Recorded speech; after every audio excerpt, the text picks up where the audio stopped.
Hi guys, it's Kino. Welcome to another video. So in today's pick a card, we are going to be taking a look at the different ways in which you are transforming and awakening.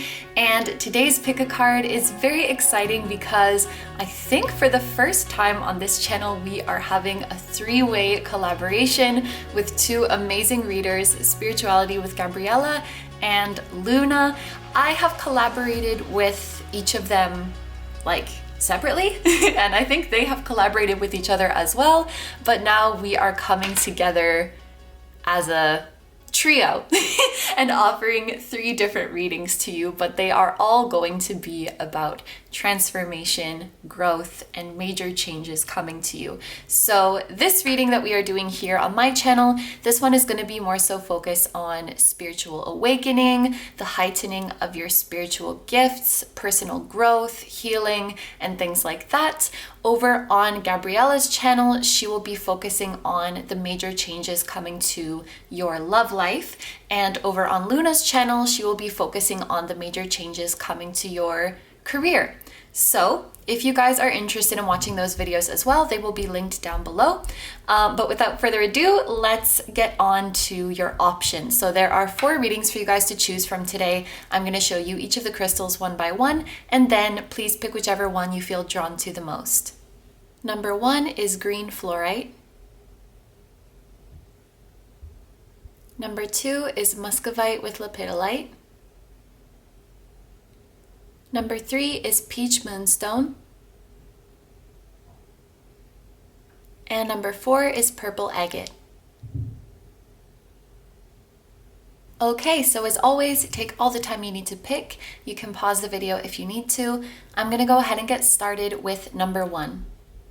Hi number ones, so if you guys chose the green fluorite, this is going to be a reading all about your transformation and your awakening. So we're going to be using these 3 decks today. I'm going to start with the Numerology Oracle cards, and I'm going to pull 3 of these to show us the areas of your life or the aspects of yourself that are undergoing this transformation. And then we are going to move on to the tarot. I have to use this one today because this one was gifted to me by Luna, who is one of our collaborators today. So this is the Moonchild Tarot. We're going to be using this to go a little bit more into detail about what the transformation is and how it's happening.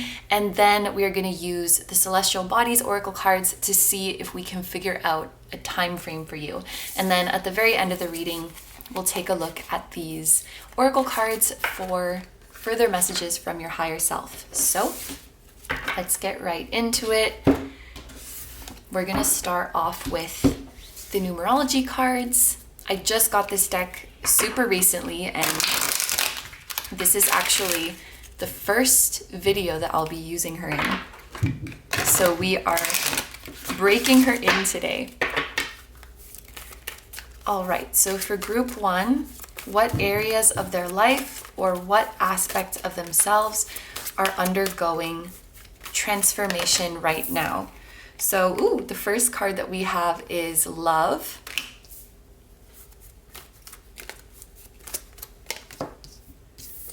We also have health. Oh my gosh, this is amazing. And let's get one more. And relationship change. Okay, so heavy focus on relationships today. Love, relationship change, and we also have health. Of course, health is a very, what is the word? All-encompassing, maybe not the right word, but it's a broad term that can be talking about your physical health, your mental health, your emotional health, your relationship health. It definitely looks like you guys are going to be bringing in some much happier and healthier relationships. We have the number 6 here, which represents unconditional love as well as balance and harmony. When I think about the number 6, it's like a connection where both sides are putting in equal energy, equal effort. They feel the same way about each other. They want the same things. It's that beautiful feeling of reciprocity. We have the number 11 here. So maybe, if we reduce 56, of course. So there's some new beginning coming to you with regards to relationships. This might be a faded relationship that is coming in or growing closer, a connection that you guys have been trying to manifest. And then we have the number 71 here, which reduces to 8. And 8 just makes me think of abundance, wealth, happiness. So I'm really liking what we have here so far. We are going to now use our Moonchild Tarot to get a little bit more detail about each of these. I think I will pull 2 clarifying cards for each of these.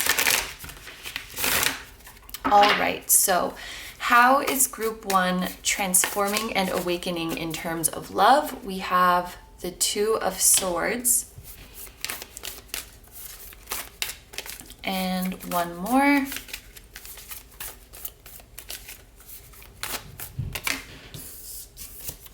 And the 6 of Wands. Okay, so I really like the transition that we have here. We're going from this like gray and dull color scheme to a very beautiful, colorful one. And we have the number 6 again, and the number 2, which is a number of partnerships. So it does look like there is a new partnership coming to you guys. And with the 2 of Swords here, it looks like a period of indecision is over. It looks like there was a time where you guys were kind of on the fence, and this could be in a conscious sense, like you're wondering if you should stay or go with a certain connection, wondering if you should take this approach or that approach to love. Or it could be something that is more unconscious, where you were trying to manifest love, but you were actually giving sort of mixed messages to spirit, where sometimes spirit feels like you really want love, you're really ready for it, ready to welcome it into your life, and other times you feel scared, other times you feel doubtful, other times you feel negative. I guess I could think of it as like your vibrational set point when it comes to manifesting love may have been kind of blurry or kind of on the fence. There may have been some unresolved limiting beliefs that you guys needed to work through, but with this 6 of Wands, this is about victory. This is about a victorious outcome. This is about getting exactly what you want and feeling so good about yourself for it. And I really love that we have these intertwining snakes, because this actually reminds me of the imagery on the 2 of Cups. And it's not coming to me super clearly right now, even though I've seen the card a million times, but there's like the lion head in the middle, and then there's the intertwining snakes, and that makes me think of 2 people who are 2 peas in a pod, who are inseparable. It makes me think of soulmates. We even have like an image of people here who are mirroring each other. So it's like you're finally choosing love on both a conscious level and an unconscious level. You're choosing love with your mind, and you're choosing love with your vibration.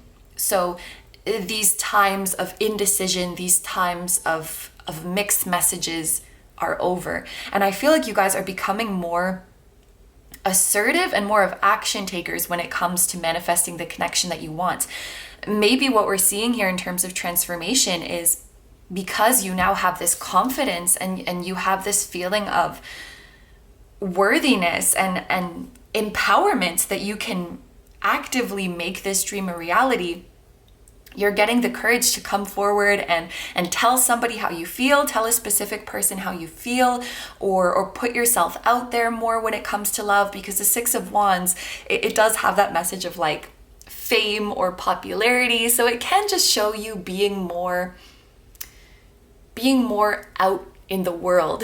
People can see how amazing you are. People have their eyes on you. You're making yourself visible to people, or visible to the person that you are trying to manifest. So yeah, let's just put the 6 of Wands over the 2 of Swords, because we don't need that energy anymore. You guys are here, you're confident, you are shining, you're visible, you're manifesting the love that you want. Whether it's from a specific person or just love in general, this is your victory. This is your desired outcome. And sometimes I interpret the 6 of Wands even as like an official relationship, you know? So it's like, it's committed, it's set in stone, and the whole world knows about it. We are open, we are proud. This kind of officialness, I guess, is what I get from this card. And actually, oh my gosh, this might be a very specific a very specific interpretation for some of you, but maybe you guys have been struggling with your like with your sexual identity, with your preference, with your orientation. Maybe you've been feeling on the fence about that, or on the fence about coming out with it. And then with the Six of Wands, it's like you're proud and confident and you're able to come out with it and be celebrated and accepted. That might be a specific interpretation for some of you. Let's cover it like this, because we don't want to forget where we've come from. It's important to look back and see where we came from, so that we can celebrate our success more. So I'm just gonna leave it like that. All right, so now let's move on to health. And let's ask, today I really feel, I may have said spirit before, but today I really feel like connecting with your higher self, because this reading is really all about you, all about your growth, your transformation. So let's ask the higher selves of group 1, what is going on, with this health? We have cards flying out very, very quickly. We actually got 3, so let's take all of them. We have another number 6. We have the Lovers. So it looks like a lot of this is focused on love and relationships. We have the 5 of Cups here, and we have the 7 of Swords here, and health. It looks to me like some of you guys are either coming out of unhealthy connections, or you're finally seeing the truth of a connection in your life as being unhealthy. Whether this be, it could even be somebody who's out of your life. It could even be an ex, and just looking back, you realize how freaking toxic it was, and you realize, oh my gosh, this is a pattern that I don't want to repeat. Can definitely be someone who's already out of your life.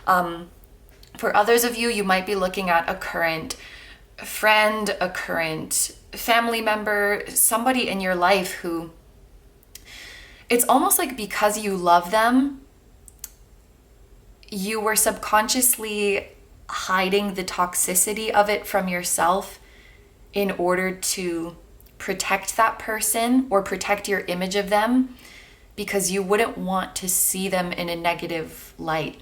Like, I think it would be very painful or shocking, or like jarring is a word that's coming to my mind, to actually come out and admit to yourself what was going on here was toxic.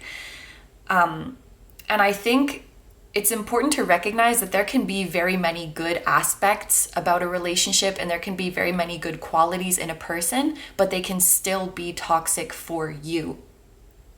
And there can still be a need to place distance there. So some of you guys, if you haven't already, you might be having this epiphany about a present or past connection.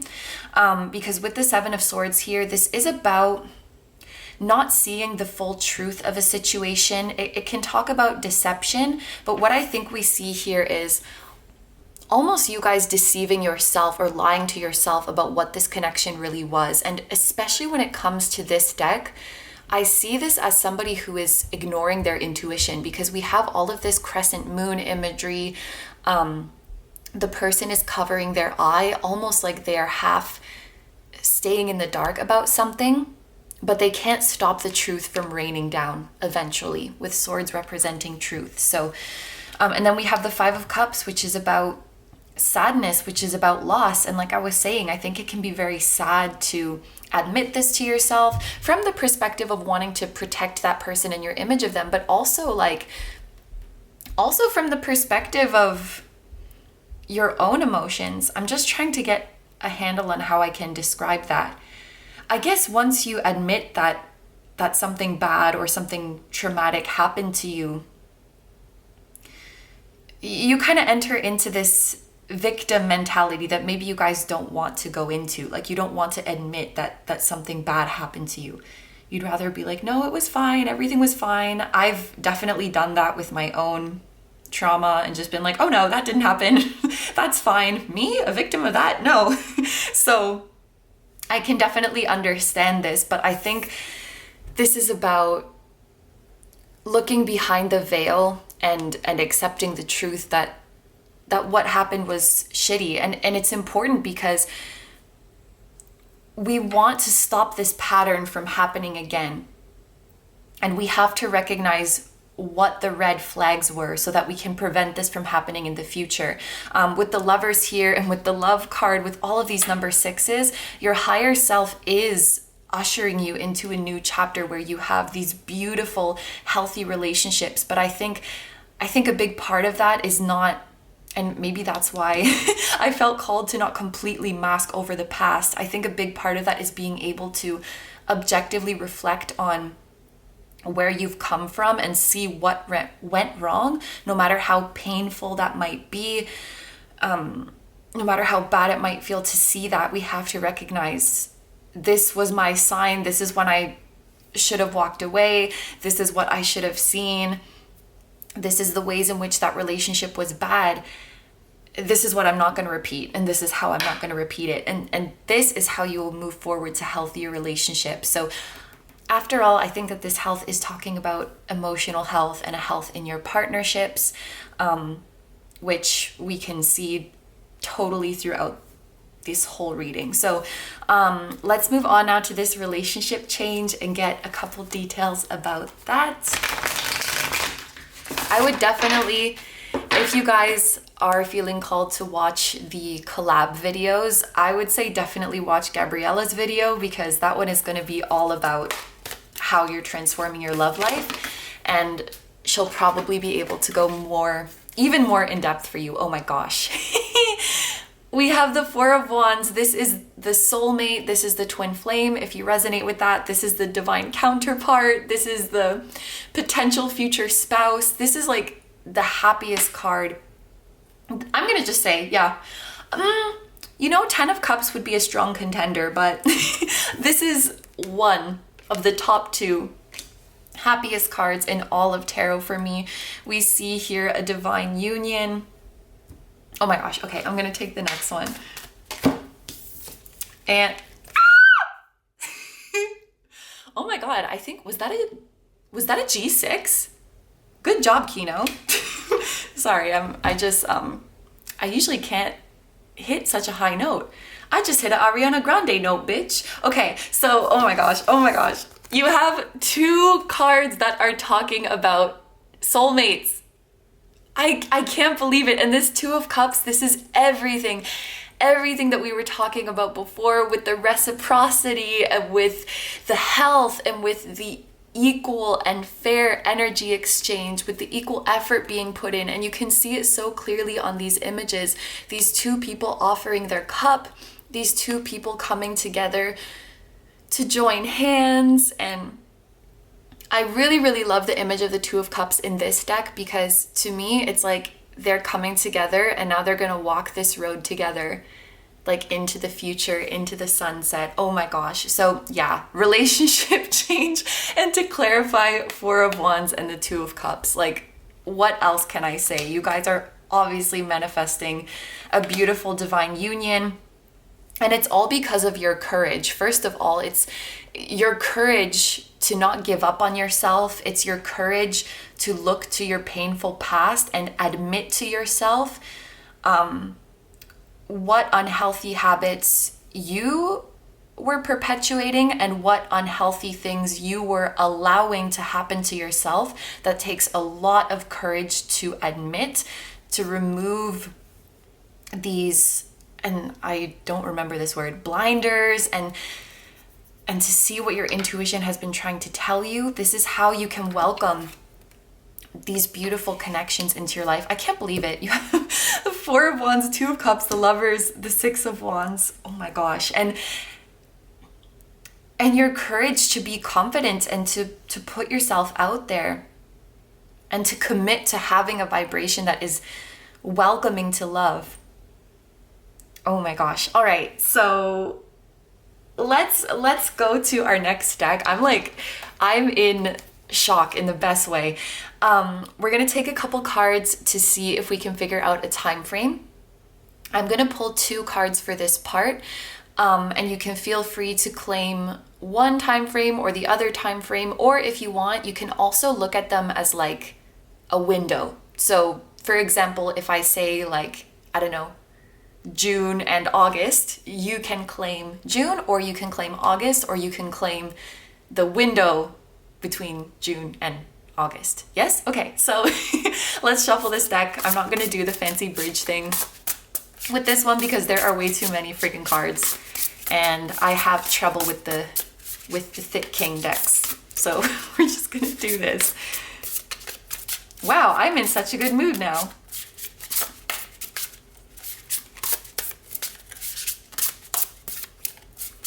All right. Woo. Can you give us any time frames for group 1? So we have 10th house, and let's get one more. And full moon. Oh my gosh, we actually, so at the time that this is being filmed, there's actually a full moon. Oh no, it's a new moon, I lied. That's coming up really, really soon. The full moon would be in 2 weeks from now. 2 to 3-ish weeks from now. So if I can give a time frame, and actually if I go from today, this is timeless, so calculate this from whenever you're watching this video. But there could be changes happening as soon as 2 to 3 weeks from now with this full moon card. And then with the 10th house here, this can be talking about Capricorn season because Capricorn is associated with the 10th house, which is late December to late January. If at the time that you're watching this reading, 2 to 3 weeks from now falls into Capricorn season, then 100% that's your time frame. Like if these two go together, that's chef's kiss. But you can also look at this as a window, like anywhere from 2 to 3 weeks from now to Capricorn season. You can take that whole window if that feels better for you. This can also be indicating the season where the sun is passing through your 10th house. You would need to know your birth time for this, but for example, I am a Taurus rising. My 10th house is Aquarius, so that would be for me Aquarius season. So I've kind of started offering many different interpretations of time frames recently. It feels better to me as a general reading. I don't know, I feel weird saying to every single person that it's going to happen at the same time. So please feel free to claim whichever one of those like feels right for you or makes the most sense to you. But now we are going to take a look at our oracle cards to get the final messages from your higher self. I'm really happy that everything has fit so far. I feel like this is a big spread. So first we have Creator Fire. I love this because this is about you guys getting your passion. This is about you guys getting your confidence. And I'm just noticing we have this beautiful orange color on the health card as well. And I feel like at heart, you guys are this fiery, passionate, bold, confident person. But this aspect of you may have been eroded over time through a significant unhealthy relationship or a series of toxic experiences in your past relationships. And, you know, when it comes to having your spirit dampened, it can really be, it can be the smallest things that add up over time.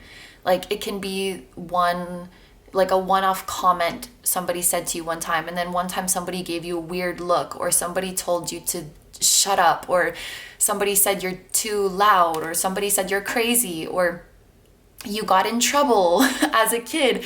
All of these little experiences can add up and really put a damper on our fire. And I feel like this is what has happened to you. In fact, when I'm talking about you guys as this like bold, loud, confident, fiery person, some of you might be hearing that and thinking like, what the heck? That's not me at all. And of course, I don't know you personally and I can't resonate for everybody, but I would challenge you to try and remember a time where maybe you were this fiery person, or to just ask yourself, what if I am that person and it's just gotten lost? It's just gotten lost over time, because it takes a lot of bravery to be this fire, to be this light in a world that wants to stifle creativity and wants to shame people for being different. It takes a shit ton of courage to be this fiery person, but I promise you it's in there, it's within you. And I'm feeling like shaky when I say this. I don't know if that's like a lot of emotion, or maybe it's your like repressed energy coming out, but you're getting this fire back, you're getting this mojo back. That's what your higher self is saying. We also have anchoring the light. The light is always within me. Exactly. Freaking exactly. The light is within you. The fire is within you. We have fertility. Woo! So it's interesting that we have all of these cards talking about union. We have the Four of Wands, which is talking about marriage. And then we also have fertility. This could literally be talking about, you know, fertility in the childbearing sense. If that's something that you guys want, if you're at that stage in your life, this could be something that's happening soon for you. Or perhaps it's that you are meeting the person with whom eventually you would reach this stage of having a family together, even if that's, you know, very, very far down the road. But fertility in a broader sense, first of all, this is like total Empress energy. So this is unconditional love, like we talked about with all of these sixes, unconditional love and acceptance and confidence. I just had the Empress in a reading that I was filming yesterday, and it was all about like, I am perfect the way I am. I don't need to change myself to find love. I will find my home, and my home is where I am completely loved and accepted for who I am. There's nothing wrong with me. There is nothing that needs to be hidden. There's nothing that needs to be changed. There's nothing that needs to be suppressed. And I'm going to be with a partner and with people in my life in general who want to see me grow, but who don't want to see me become a different person.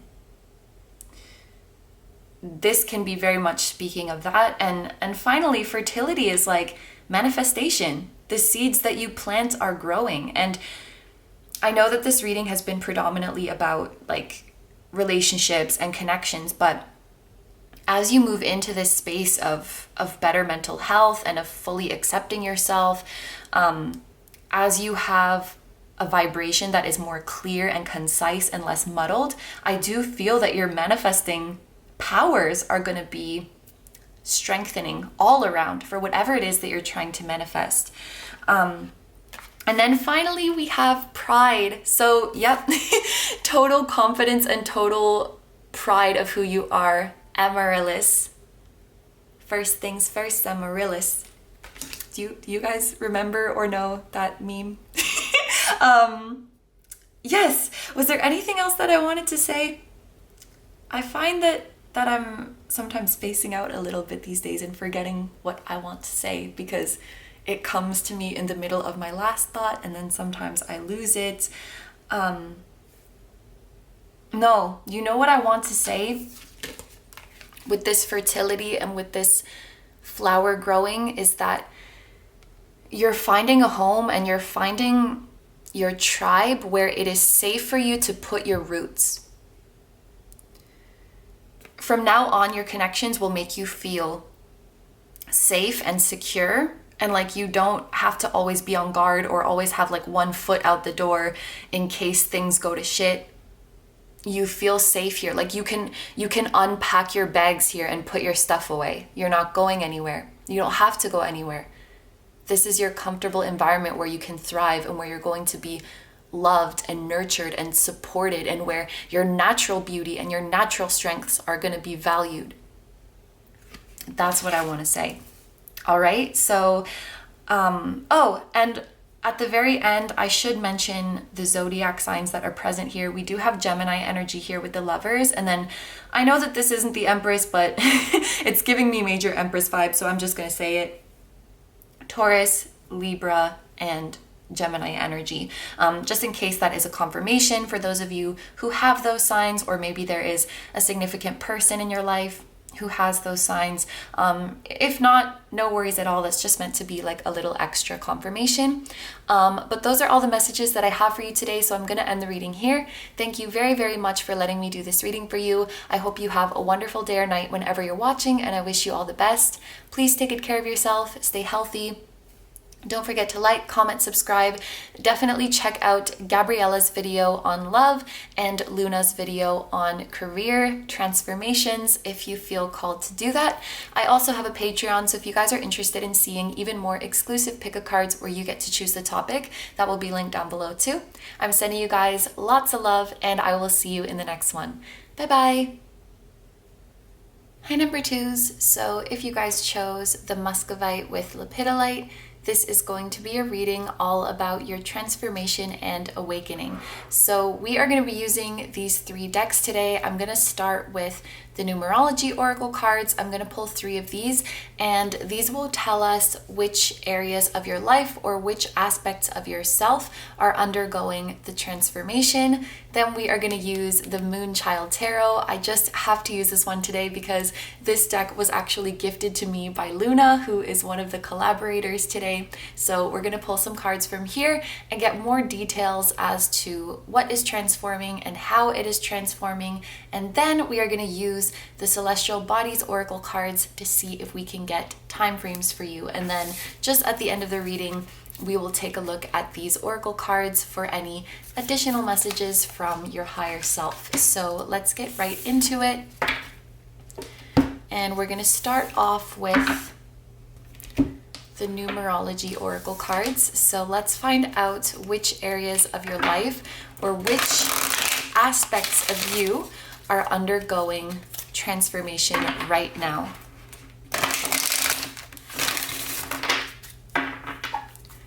In what ways is group 2 transforming right now? How is group 2 transforming? So the first card that we have is parenting. So this can be talking about resolving issues from childhood, resolving the relationship with your parents. This can be talking about reparenting and nurturing yourself. For those of you who are parents, it can be talking about the relationship with your children, or maybe some of you are actually about to become new parents. Of course, if that is something that you want, if you're at that stage in your life, that's an interesting one. There's many, many different ways to interpret this.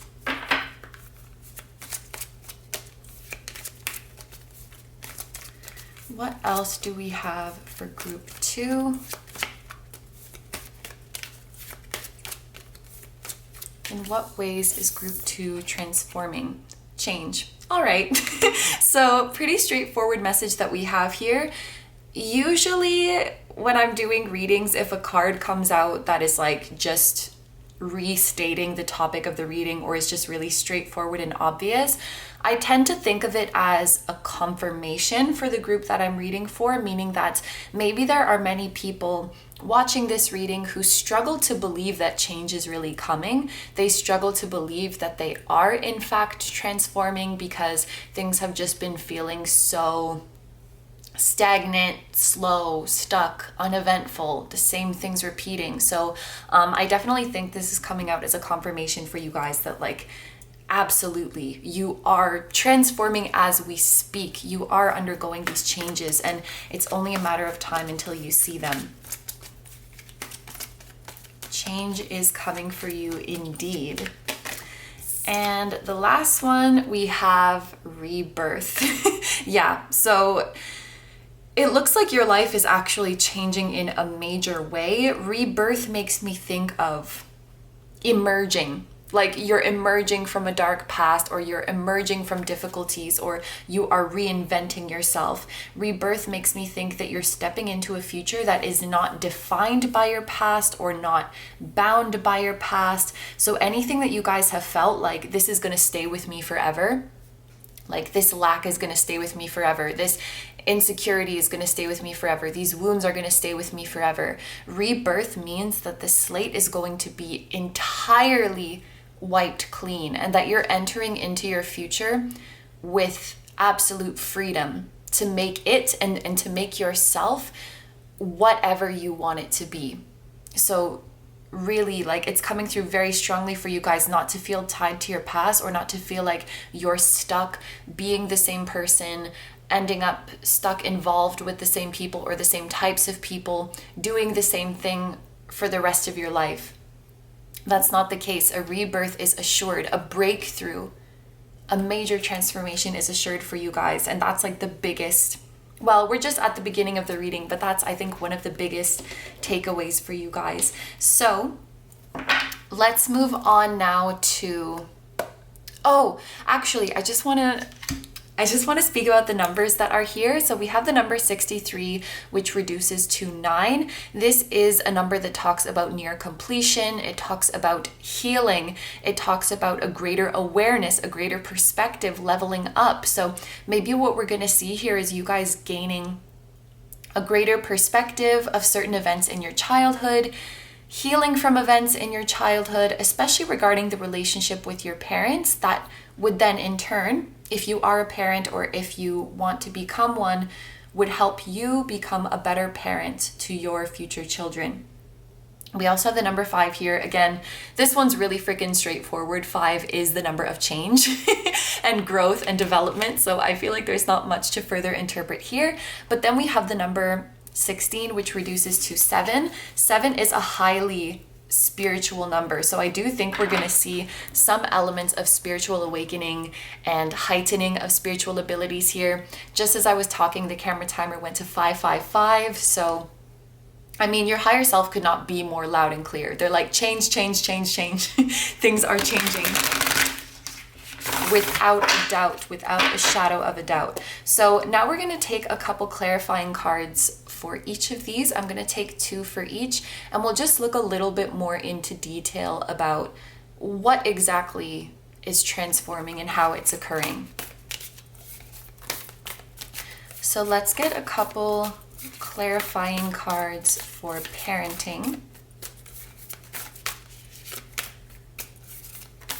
In what ways is group 2 transforming and awakening in the theme of parenting? We have the Ace of Swords.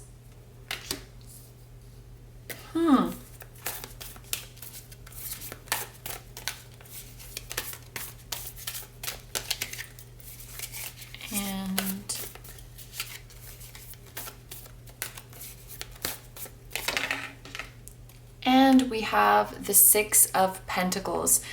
Wow, okay, so I feel like those of you who chose this group, perhaps you have gone through a tough childhood, and what's coming through more specifically is that there was some dynamic in your childhood that was unfair, or that was one-sided.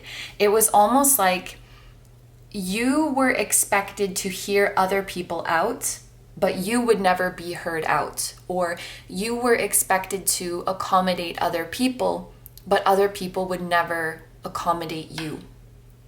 And because of that, it feels like you guys have internalized maybe, or maybe I should say learned, some difficulties with directly communicating what it is that you want. And I feel like you guys have been going through the world almost feeling like if you want to get your needs met, you have to do it in an indirect way, because you can't just come out and directly say what it is that you want.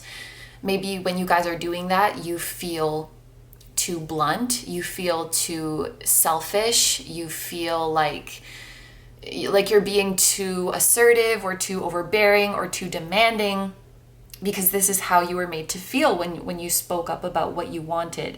So now in your relationships, you may be in this place where you're either very, very indirect about getting your needs met, or you expect people to just be able to read your mind. Or you want people to be able to read your mind so that you don't have to come out and say it, because that's difficult for you. I feel like with this group, speaking up about what you want, what you don't want, what you need, what's not going to fly with you is kind of difficult. What you're coming into with this transformation, is a version of you who is confident enough to speak up. And because of that, it's going to lead to more fairness and reciprocity in your relationships on all levels, like romantic, friendships, relationships at work, relationships with your family. People are able to now respond to you. This is about reciprocity. This is about equality. This is about a two-way street, the Six of Pentacles. And people aren't able to reciprocate or give you what you want or serve you in the way that you need to be served if you're not open and honest and direct about it. So what I see here is you guys overcoming this hurdle, and really at the core of this is an epiphany or a realization that what you want matters, and that it should be voiced, and that it shouldn't be glossed over, and that your voice deserves to be heard. And this is a really hard hurdle to overcome, because as straightforward as it may sound, like, oh, if you want something, just say it, or like, if you don't want to do that, just say no. As easy as it might sound, when it's been like put into your head over and over again that your opinion doesn't matter, or what you want doesn't matter, your comfort or lack thereof doesn't matter, it's really hard to speak up about that. And if you've been suppressing what you want for such a long time, you may not even know what you want in a relationship, because in any sort of relationship, because you're just so used to accepting what is given to you and waiting to see if the other person can read your mind and meet these indirect cues. And it's like, you can just tell the person. Again, it's a very simple concept, but I feel like from the past that you guys have come from, it's not easy. So this is one way in which you are transforming. The number 9 here, it does make me think of you guys, closing off this cycle, overcoming this hurdle, and you're stepping into all around much better and easier communications in your relationships at all levels. And now people are able to give to you, people are able to serve you, people are able to respond to you in the way that you have deserved. And relationships, they're finally going to feel like a two-way street for you, where like you are just as much of an agent in it as the other person is. You don't just have to wait and see what they bring you or just take what you can get from them. You also play an active role in determining the dynamic. You have the right and you have the power to do that. And I can see this moment where like you're approaching somebody who maybe intimidated you before, like a boss or something, or even a significant other, and saying like, you know what, I really don't like it when you do that, or like, I need you to do more of this for me to feel secure. And they're like, sure, I got you. And it's like, what? That's it? It's that easy? And yes, it is, because in healthy relationships, this shouldn't be scary. Open communication and expecting fairness and expecting reciprocity, it shouldn't be scary. And I feel like you guys very, very early on were taught something that is very different from that and very sad. But I want you to know with this number 9 here, you are healing from that. I do kind of see this as you guys parenting yourselves. Maybe this was a dynamic that existed with your parents or just with like adult guardians in your childhood. And again, if you are a parent or if you do choose to become a parent in the future, I feel like you're gonna have such healthy children, like such healthy and open communication with your children, where they feel that anything they feel or anything they want to express is valid, which is just so beautiful. So let's move on now to this change. Our very, very, very straightforward cards, change and rebirth.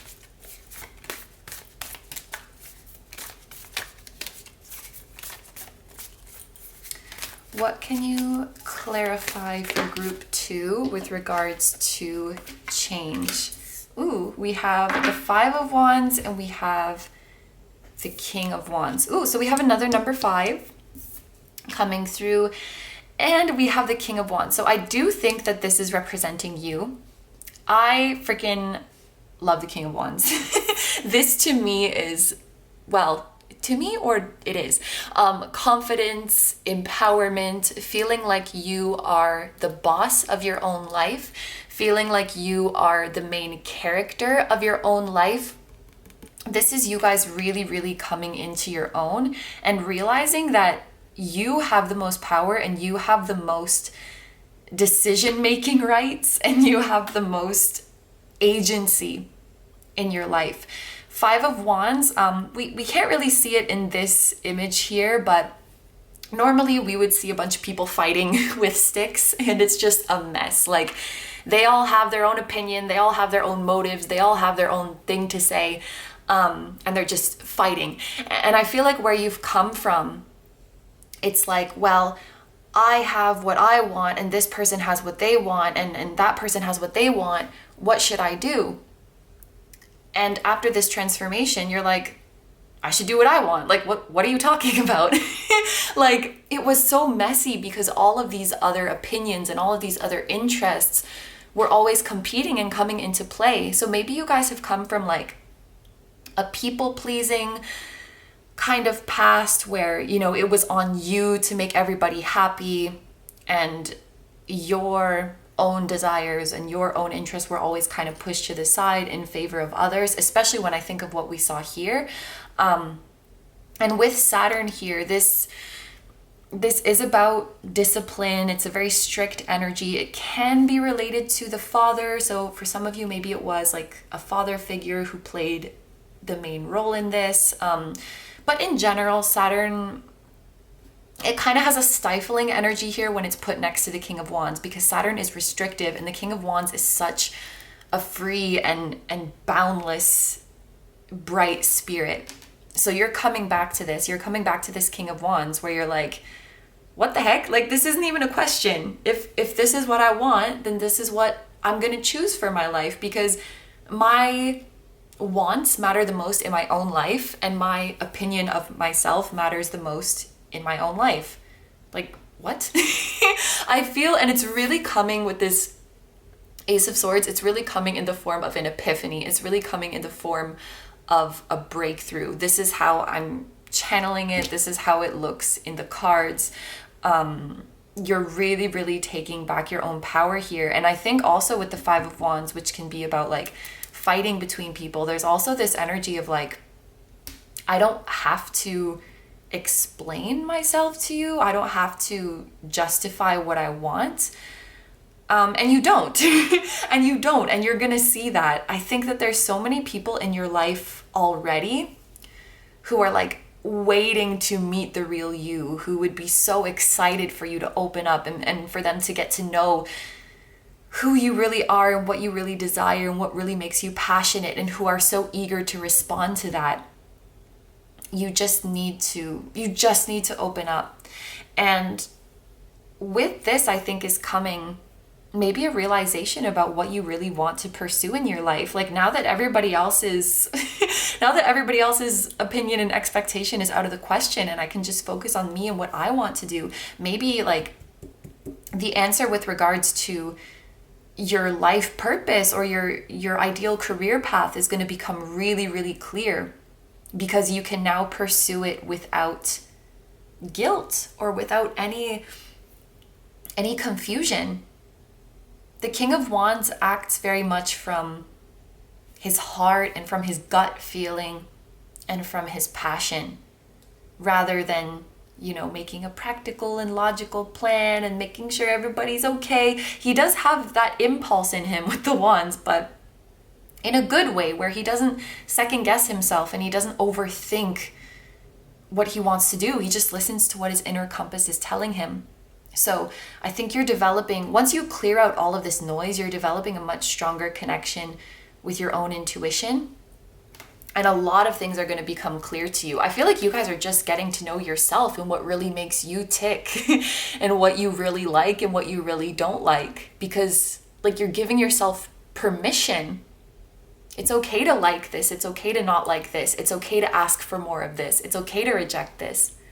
You're really starting to get to know your own preferences. And I think you're really starting to feel yourself.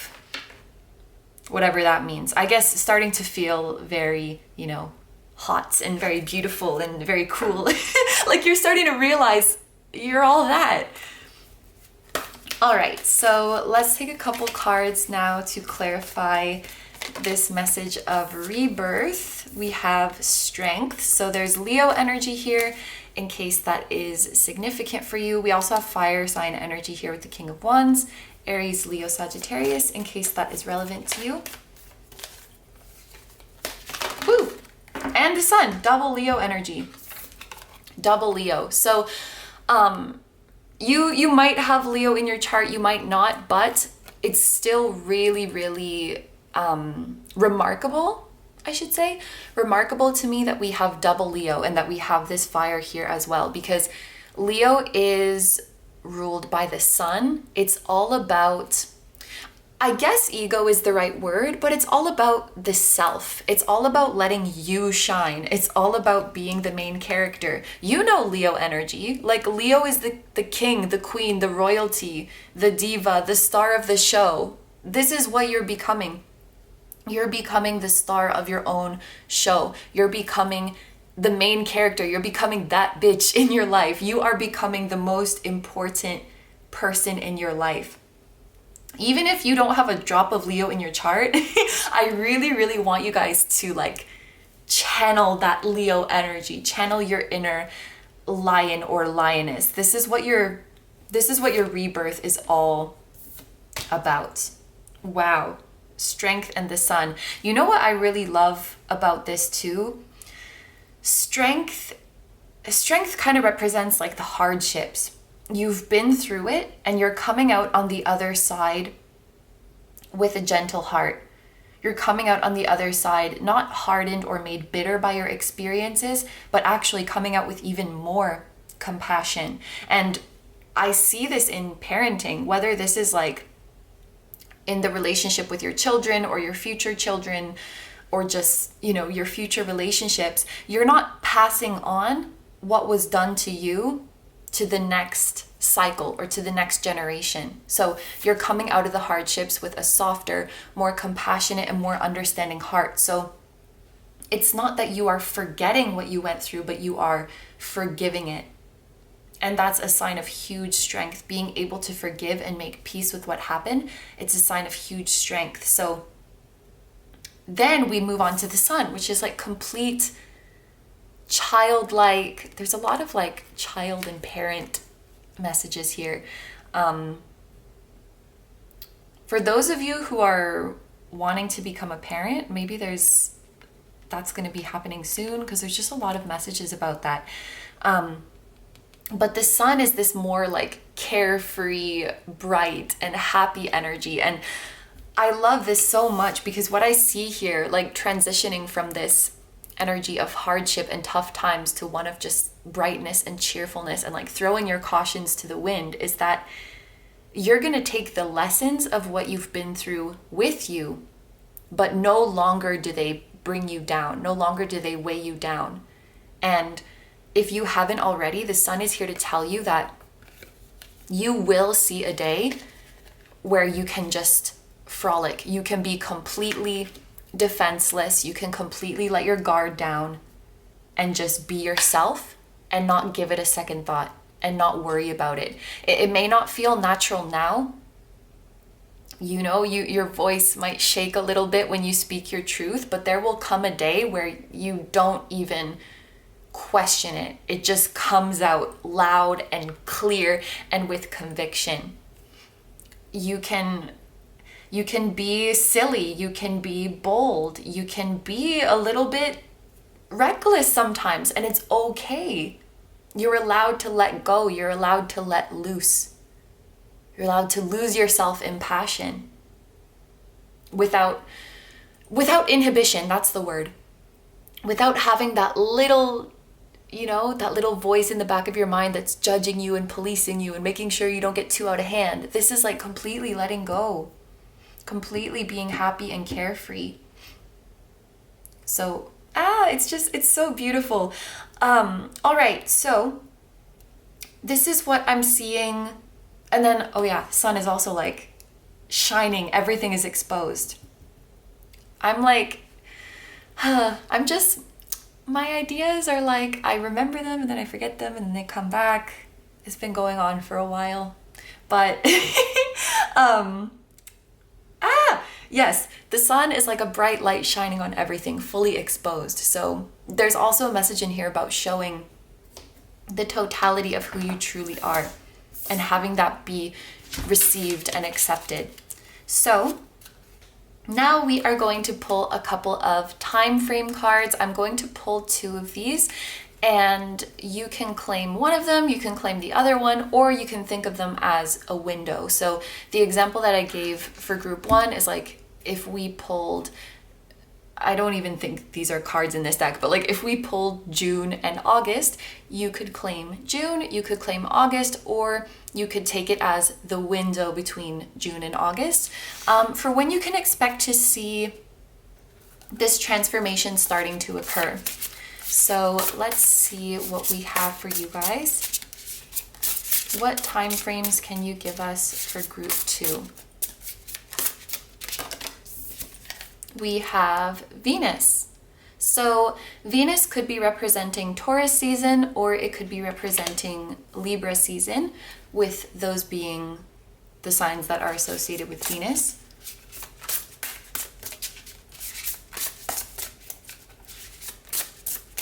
And also, I'm being told to tell you that this transformation will definitely be complete in less than a year, because a Venus year is shorter than an Earth year. That's the way it's coming through. And we also have Taurus. So Taurus season is probably very, very significant for most of you who chose this reading. So late April to late May, and could also be, depending on when you're watching this video, it could be the window from Libra season to Taurus season. When this video is uploaded, it will be Libra season. So like from now until Taurus season starts. Or if you are watching this later on, it can be the window from Taurus season to Libra season. So like late April to late October. Depends when you're watching, but claim it how it fits for the time that you happen to be watching this video. So to finish off the reading, we're just going to look at a few oracle cards to get some final messages from your higher self. The first one that we have is raw intention. Ooh! So yeah, a big part of this reading is about you guys seeing the truth of what you really want. Whether you have just suppressed it for so long, or you've subconsciously adapted another person's idea of what you should want, or just directly adapted other people's wants. I feel like with this raw intention, when I think of raw, it's like, it's stripped down, it's bare, it's not, it's not polished or dressed up in any way. It's like your purest intention, and this is what you're connecting with. Some of you guys, with all of this like fiery energy and red and orange colors, you might want to connect with your root chakra and sacral chakra. I know that those aren't associated with the element of fire, but I'm just more so thinking of like the color and the very like primal and basic sort of vibe of this card, like really getting down to the bottom of your deepest desires. It's just making me think of those lower chakras. I personally really, really like Meditative Mind's hang drum music, and I think they actually have one for all of the lower chakras, like root, sacral, and solar plexus. And they have them at varying lengths as well, like 1 hour, 3 hours, 9 hours if you want to listen while you're sleeping. And I especially love the hang drum music for the sacral chakra. It's just so freaking beautiful, more beautiful than the others. I might be biased because D is my favorite key and like sacral chakra is my dominant one apparently, but it's just so beautiful. Meditative Mind, but yes, getting down to the nitty gritty and the unpolished version of what you want. And with this comes not being ashamed of what you want. This kind of vaguely came to my mind earlier in the reading. it wasn't necessarily strong enough for me to voice it before, but now I'm thinking I might voice it for a couple of you. There may be a part of you that is like becoming more comfortable with your body and becoming more comfortable with expressing your sexuality and, you know, what you desire in a sexual context. You may be getting in touch more with that aspect of yourself, because even this Leo energy, Leo being associated to the 5th house, this is the house of like pleasure, and sex does fit into that. So that might be a message that is there for some of you. Feel free to claim that. But yeah, seeing your own true intentions. And I'm noticing the number 22 here. So there may be a significant partner, a significant person in your life who helps you to discover that by validating your concerns and validating your desires. Especially with the 6 of Pentacles here, I do think that a significant healthy relationship is going to kind of help you heal and help you move on and process your past. Vacuum! Oh my gosh. There was a reading I was doing, I don't remember when it was, but I was trying to remember, I was saying you don't have to heal in a, and I think it's in a vacuum. You don't have to heal in a vacuum. I was saying void, that wasn't the right word, but like, you don't have to heal entirely on your own. Sometimes I think it sounds like that in some readings, and maybe in my readings it's even come across like that before. And I've been really careful, or I hope that I've been careful with my wording, where I don't want it to sound like you cannot absolutely have any connections until you heal everything. Like, it doesn't work that way. We're on a perpetual journey of healing, and then we come together with people and we continue healing with them. So that's what I wanted to say in the previous reading. That's maybe what you guys need to hear. You don't need to heal in a vacuum, and you don't need to hide in the shadows until you're perfectly healed, because a perfectly healed person doesn't exist. And what's important is just that you have the awareness of what needs to heal and that you're trying your best. That's really all that matters. That's really all that we can ask of anyone. And anyway, this 22 made me think that there will be like a very significant person, a very significant partner, whether it is romantic or platonic, or even just like a sexual partner who's very validating towards what you want, that I think is really, really going to help with this raw intention that we see here. The next card that we have is Expanding Inner Power. This is really cool because this is yellow, the color of the solar plexus, and it talks about your inner power, your personal power, which is what the solar plexus is all about. Sure. And then the message on the back says, I am my most powerful when my creativity is given a voice. There was that message earlier on in the reading about you guys maybe discovering, or it's easier to access what your calling is, what you want to pursue. Maybe a lot of you are going to be gravitating towards a creative path.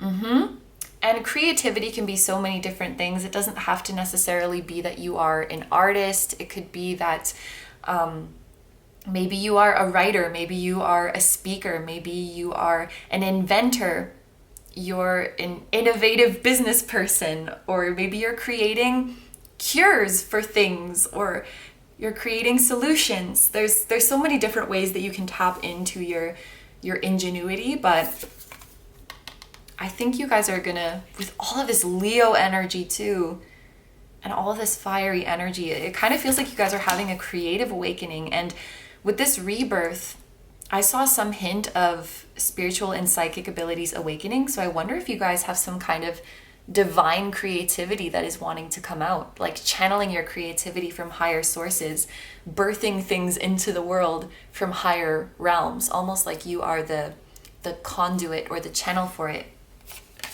From the spellcasting oracle cards, we have empowerment, and the camera timer went to 3333 immediately when I pulled out this card. And solar plexus is the 3rd chakra too, and 3 is the number of creativity. So this is really just a reinforcement of this. You guys are stepping into a chapter of your life where you are very in charge, very much are claiming your personal power. You're not apologizing anymore. You're not justifying or explaining yourself anymore. You're just acting. You're just doing. That's the Wands energy, that's the fire energy. And I know that these two cards were here for time frame, but Venus and Taurus are very beautiful and very aesthetic. I feel like in this next chapter of your life, you are going to be birthing a lot of beauty into this world. And then finally, we have Peony with worthy. And honestly, I don't really have much to add to this except for you guys to know that you are worthy. You're worthy of being seen. You're worthy of being heard. You're worthy of being accepted, understood, answered to, cared for. You're worthy of it all. And you're worthy of the highest love. With this pink color on the peony, you're worthy of the highest love. Okay? So these are all the messages that I have for you. I'm going to end the reading here. Thank you very, very much for letting me do this reading for you. I hope you have a wonderful day or night whenever you're watching, and I wish you all the best. Please take good care of yourself, stay healthy. Don't forget to like, comment, and subscribe if you feel like doing that. And definitely check out Gabriella's video on your love life transformation and Luna's video on your career transformation. I kind of saw themes of both of that in here, so you may feel called to watch those videos too. I also have a Patreon, so if you guys are interested in seeing even more exclusive pick-a-cards where you get to choose a topic, that will be linked down below. Sending you guys lots of love, and I will see you in the next one. Bye-bye! Hi, number threes. So if you guys chose the Peach Moonstone, this is going to be a reading all about your transformation and your awakening. So we are going to be using these 3 decks. We're going to start with the Numerology Oracle cards, and we're going to pull 3 of these, and these will show us the areas of your life or the aspects of yourself that are undergoing this transformation. And then we are going to use the Moonchild Tarot. I just had to use this one today because this one was actually gifted to me by Luna, who is one of our collaborators. So we're going to pull a few cards from this deck to just get a little bit more detail about what exactly these transformations are and how you are transforming. And then finally, we're going to use the Celestial Bodies Oracle cards to see if we can find out a time frame for this transformation. And then we'll just finish off the reading with a few oracle cards for any further messages from your higher self. So let's get right into it. We're going to start off with our numerology cards.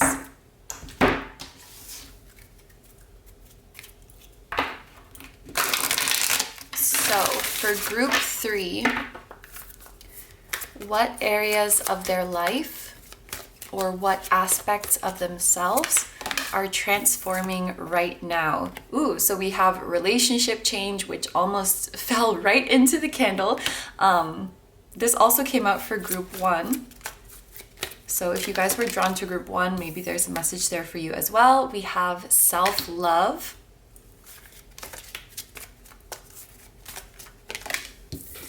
And we have moderation. Funny story about this card. So I've seen this deck around. Like, I think it's a pretty popular deck, but the other day I saw it in, I was watching one of Tara Wittay's videos. Check her out if you are not familiar with her, or even if you are, go check her out. Tay was using this deck, and I thought, you know what, I'm gonna get this deck. And I went to purchase it on Amazon, and I had a little bit of inner conflict because I have been impulse buying a lot of like decks and crystals and stuff lately, but I just went for it and bought it, even though in my head I was thinking like, oh my gosh, I need to stop like impulsively spending so much money on spiritual things. And then the deck arrived, and you know, I was breaking it in, and I just thought I'd pull a couple cards for myself, and the 2 cards were I think it was financial responsibility and moderation. So it's like the deck was calling me out for having bought it. Well, anyway, you're welcome for purchasing you, and I hope that you're happy to be here. So sorry. For you guys, we have relationship change, self-love, and moderation. I can definitely see how these 2 would go together, because as you go through a transformation of self-love, that definitely does improve and change your relationships. Moderation, this one's a little bit of a question mark to me, so of course we're going to pull some clarifying cards to see what is going on, but these are the areas that your higher self wants to bring to your attention. I mentioned this in group 1 as well, but we have the number 56 here, which reduces to 11. So this relationship change could be talking about a destined, a fated relationship, a divine connection, or a connection that you are trying to manifest. It can be indicating a new beginning or a new chapter in an existing relationship of yours. And with self-love here, we have 61, which adds up to 7. This is a highly spiritual number, so I do think that your spiritual journey is going to naturally lead you to loving yourself, like whether it is studying about your birth chart, whether it's just watching tarot videos on YouTube, whatever it is, whatever you're pursuing right now in terms of your spirituality, it is going to open the door to a lot of self-love for you, which is amazing.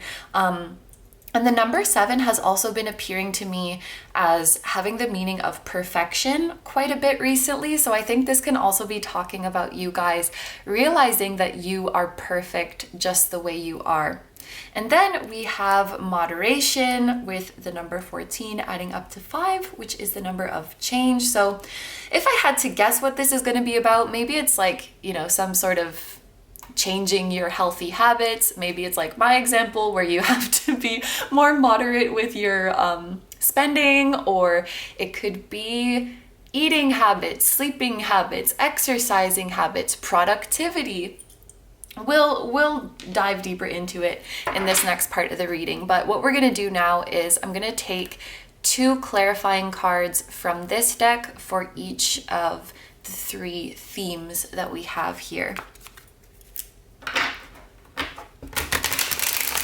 Oh, and by the way, the same way that this deck is a beautiful gift from Luna, this peach moonstone that you guys were drawn to is a beautiful gift from Ace of Tarot. So maybe you guys want to check out their videos as well. I freaking love, I'd never seen peach moonstone before.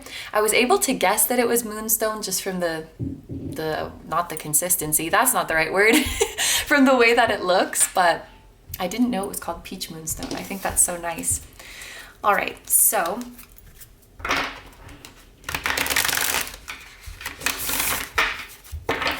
let's see what's going on with this relationship change card. What can you tell us more about Group 3's relationship change?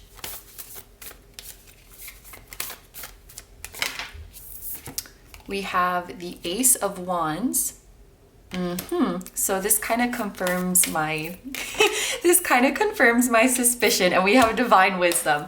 And oh my gosh, so you have the number 56, which adds up to 11, and then you have a 1 here. So this is like 1, 1, 1. We were talking about this might be like a divine relationship, a divine connection coming in, and then we have Divine Wisdom. So, okay.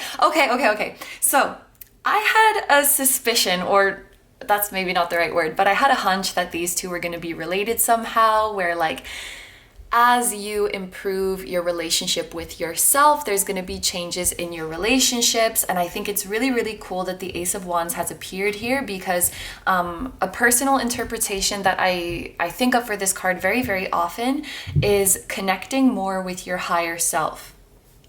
And the Ace of Wands also talks about bursts of intuition, or like having very clear gut feelings. I almost think of it as like the channel between you and your higher self is being just burst open so that it is crystal clear. You're developing a really, really strong connection with your intuition, which it is appearing here as like a burst or as a breakthrough, but I have a feeling this is something that you guys have been working on for quite some time, and it's just that your progression is a little bit more exponential rather than a steady incline. Like you've been really putting in the work to connect with your higher self, and you're gonna have a breakthrough. I can explain it that way. I love the Ace of Wands too, because it represents a new chapter where things just feel lighter in your life. Things feel lighter, things feel brighter, things feel more colorful, things feel less serious. It's like you have your mojo back, you have your passion back, you have your inspiration and motivation back.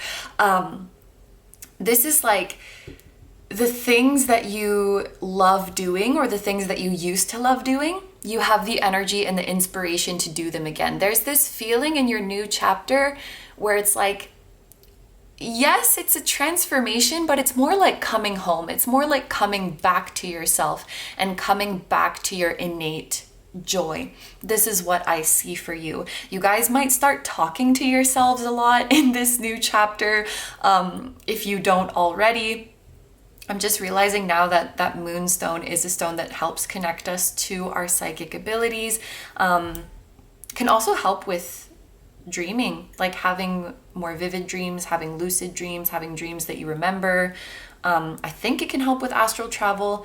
And honestly, even if I'm wrong, that's probably just a message that you need to hear anyway. But yes, really, really connecting to your higher self and your spirituality. Now, where does this all tie in with relationship change? You might be asking. Well, I think you are about to get a deep epiphany or a deep gut feeling about somebody in your life, or somebody new is going to enter your life that you just automatically know this person is going to be significant. Now, this can be a romantic partner, it can be a friend, it can be a mentor, it can be a business partner, it can be a collaborator. But you will have this immediate knowing, and I think it's unlike anything that you've ever experienced before.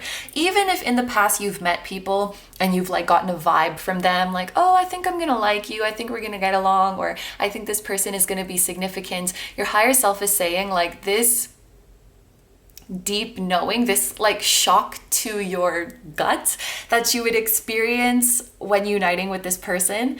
It's unlike anything you've experienced before. Now, they may already be in your life and it's just hitting you like a train now, like holy crap.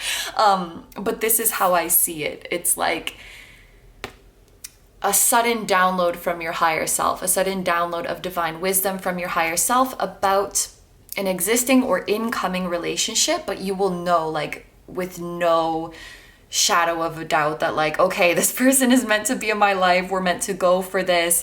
And as you undergo this transformation, you're going to be a lot more certain about what your higher self is trying to tell you. And I think that self-love really plays into that, because you value what your own instincts are and what your own inner voice is trying to tell you, rather than, it's like you will sooner listen to the loving and happy voice inside your head rather than the judgmental and dismissive one. Because we all have that voice in our head that's, oh my gosh, the camera timer went to 11:11, like when I just finished that thought. So 1s and 11s are like really, really big for you guys. Even both of these cards do have the digit of 1 in them.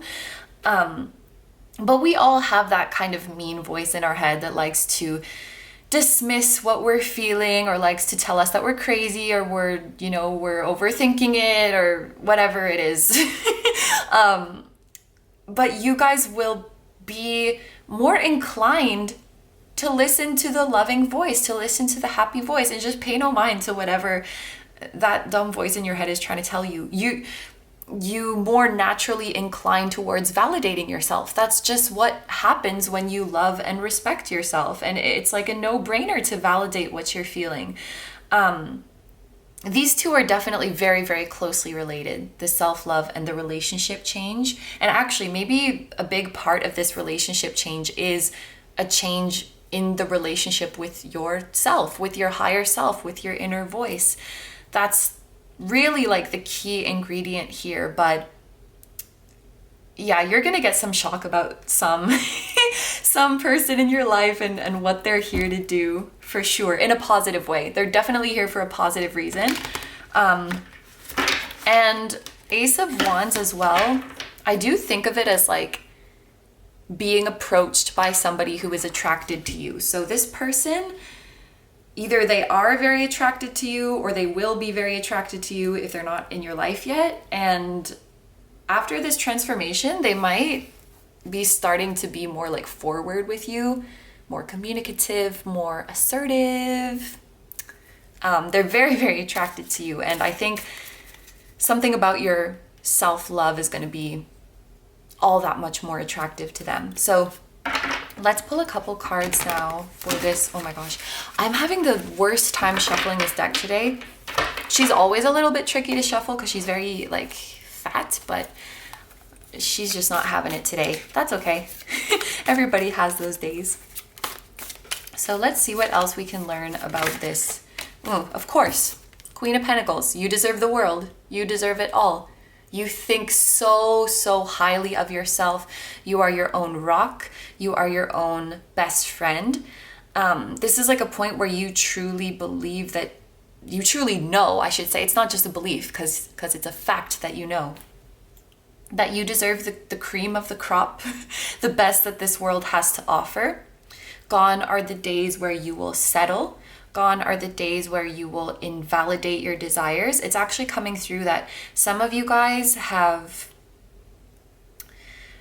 ignored or suppressed your desires because you felt like you were being too high maintenance, or you felt that you were setting the bar too high. So you would be like, oh yeah, like I'm totally breezy. I don't mind. My friend or my partner doesn't have to do this and this and this for me. Like, I'm cool, I'm chill like that. Because you felt insecure about your standards, and maybe somebody made you to feel like your standards are too high. And I feel like that's gone. Like you're not going to suppress what you want anymore. You're not going to lower the bar and lower your expectations for these musty ass, that was very mean, but that just came out. I'm sorry. For these low level people who have nothing to give you. Like, you're not going to make yourself smaller or make your expectations smaller so that they can feel comfortable, and so that they don't have to feel the pressure of taking accountability. Like, your bar is up here now in the best way. Yeah, you're not settling anymore, and you're not making excuses for what you want because you know that you deserve the best. That's the Queen of Pentacles. And also, I think that as you come to love yourself and feel very abundant within yourself, it's going to naturally make you more generous. It's going to naturally make you more generous, like with your time, with your energy, with your compassion, because you just have more to give around, or more to go around, whatever it is. I think that when you were out of this energy of self-love, maybe you got very fatigued easily, drained very easily, or were just more irritable or moody. But now that you love yourself and you feel so whole and complete and abundant within yourself, it's kind of like you have more energy. And even the Ace of Wands is someone who has more energy for me. And it's like you have all the time in the world, and you just naturally have more love to give, more compassion to give, more help to give, and it feels good. It feels good to give. It feels good to serve.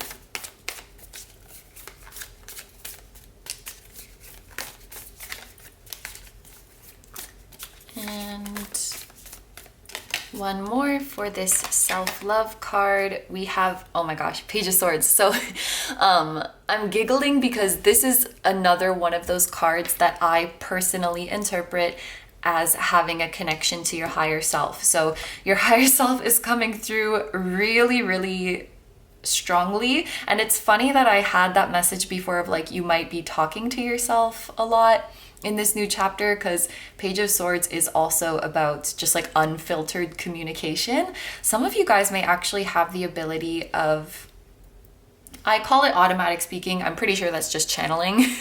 Like when you just speak and you're not thinking about it, and you might actually be able to talk yourself through a lot of your problems, like find the solution to a lot of your problems just through channeling your higher self, just through talking to yourself. Because there's also that message of you guys like being your own best friend and being your own rock. And I think that you're gonna realize like a lot of the stuff that you used to feel that you needed to turn to other people for, you like, it's already within you. You can already get it yourself. You can already do it yourself. Now that doesn't mean that you don't want connection or that you don't need connection in your life, because we all do.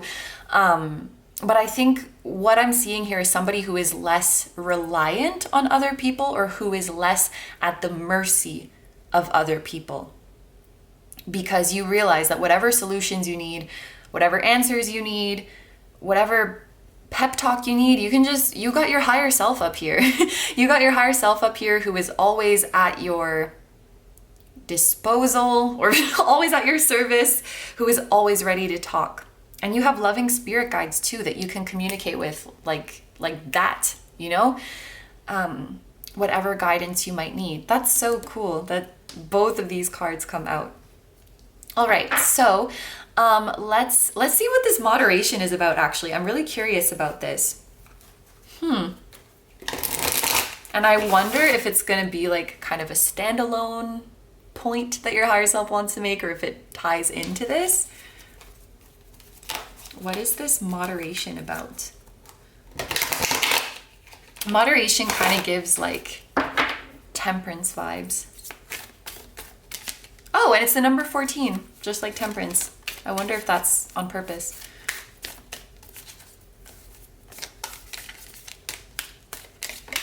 So we have the Two of Cups.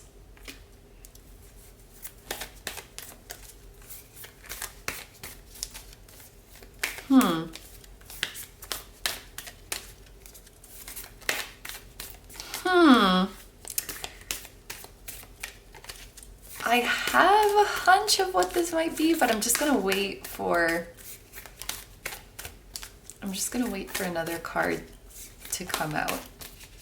I wonder if you guys, this is earth sign energy and this is air sign energy, but I'm wondering if some of you guys have like strong Pisces in your chart. We have Two of Cups and we have the Emperor. Okay, yeah, because the Emperor is about like being in charge of yourself and being empowered and not being so impressionable, not being so movable and doing what you want to do. This is Aries energy. Okay, so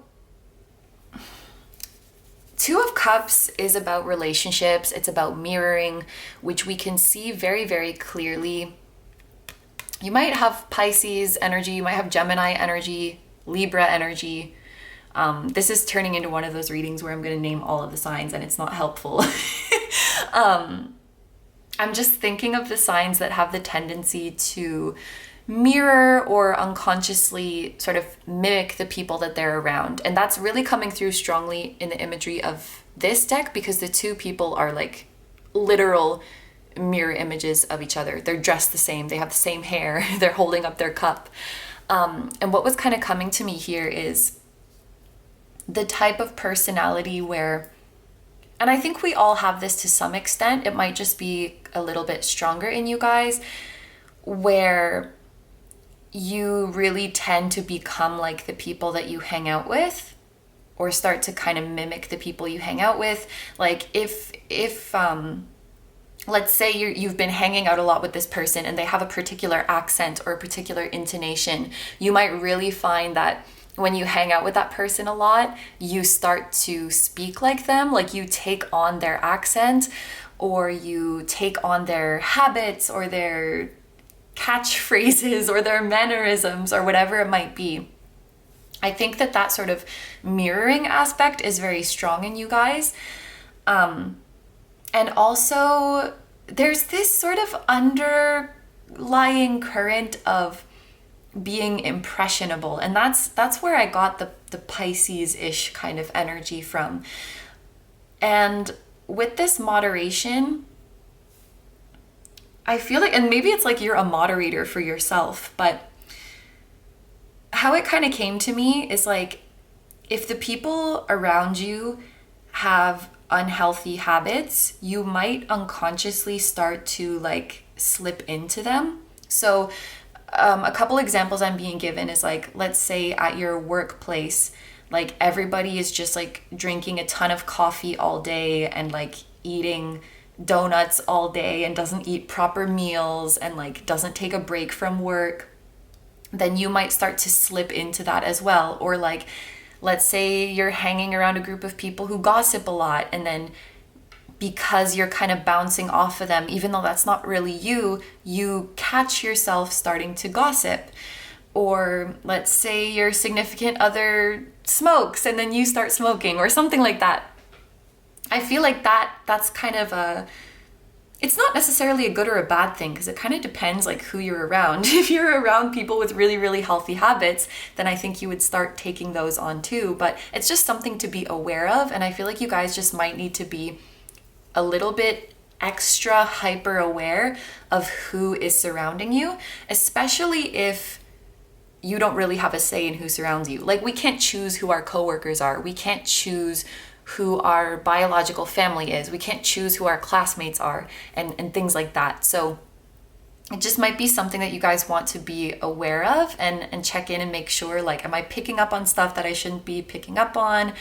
Am I okay with my habits that I have right now? Because moving into this Emperor energy, like I spoke about before, this is like totally being in charge of yourself. And the Emperor is like rock solid. He's like a boulder that you cannot move, that you cannot push, you cannot change his mind. And I feel like this is how you're transforming. You're becoming more firm in your habits and in your values and in what you will and won't do. It doesn't mean that you're like stubborn and that you'll never change, but you have to pass through this like guard first.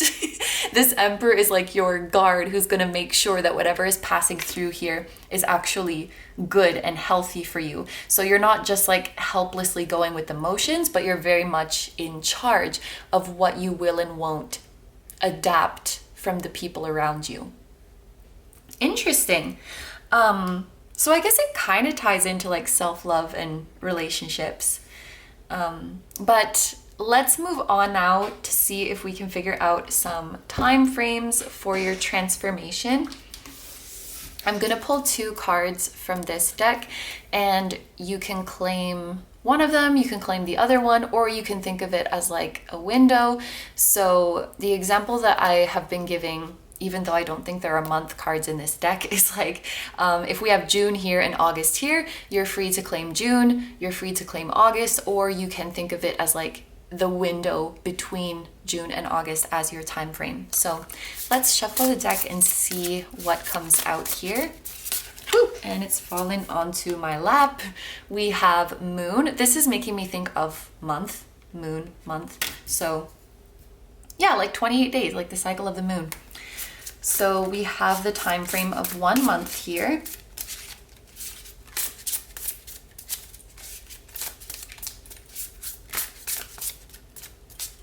And let's get one more.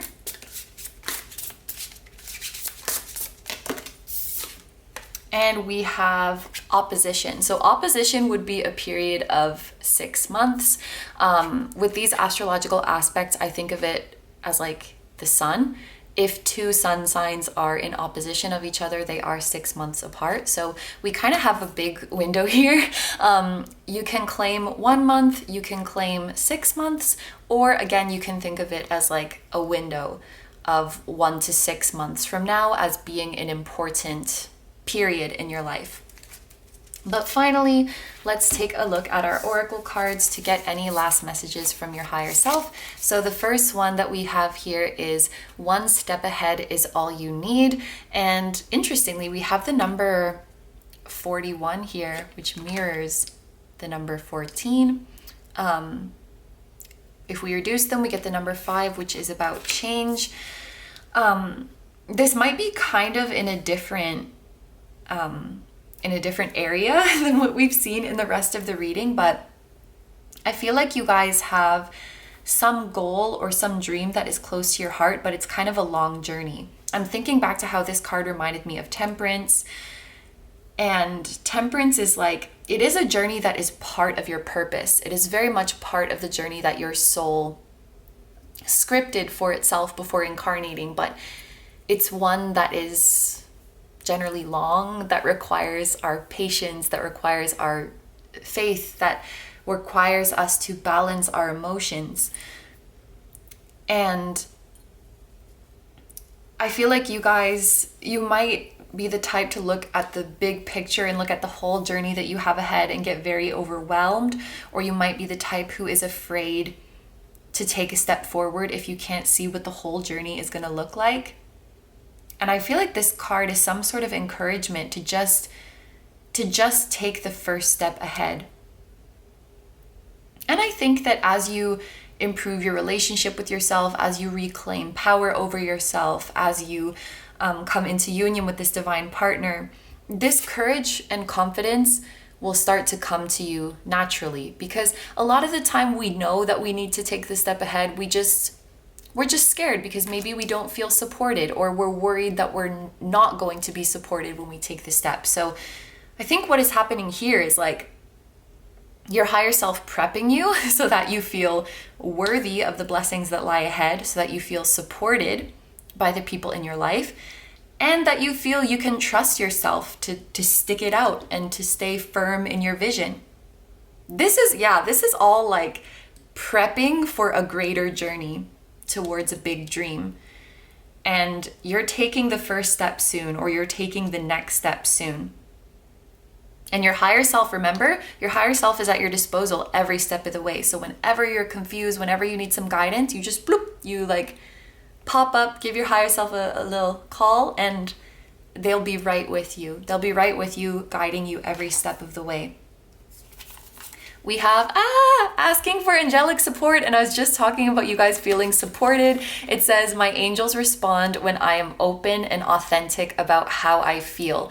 I like this, and I think that this is important to remember, because when it comes to, when we talk about manifesting and just in the spiritual community in general, you know, we're always pushing this like, don't be afraid, don't doubt it, just have faith, just go for it, just trust the universe. And so when we're pushing this a lot, I think that sometimes there could be some feelings of guilt associated with doubt or associated with distrust in the universe. But I think it's not helpful, it's not beneficial to suppress those feelings out of guilt. And I think what your angels are saying here is that it's okay, and actually encouraged to open up and be honest with them. Like, look, I'm having a hard time trusting you. You don't have to feel guilty about that. It's not like the universe or the angels are going to be like, oh, do you dare have a negative thought about me? Do you dare distrust me? No, they don't have ego like that. And they understand how difficult it is to be human, how difficult it is to be in this tiny perspective with so much unknowns. They understand that. And I think when you open up to them like that you're having trouble trusting, that's when you can get the guidance that you really need. That's when you can get the help that you really need. My angels respond when I'm open and authentic about how I feel. And I think sometimes like we have to remember that angels are not humans. Like they don't operate in the same way as humans. They don't have ego the same way humans do. And sometimes there's a little bit of a disconnect there, because I feel like it might be weird to say to a person, I don't trust you, help me trust you. Well, maybe you can, I don't know, but you can totally say that to angels. You can totally ask them for help to trust them. The next card that we have is confidence. I'm not surprised of this at all. This card, it even kind of looks like the Fool to me. It looks like somebody who's taking a leap of faith. The angel wings are making me think of the angelic support that you guys have. It's making me think of you guys being confident and brave enough and loving yourself enough to take the first step towards your dreams, or to take the next step towards your dreams. And then we have strength. Yep. Confidence, strength, angelic support. I love this. And this flower is called gladiolus.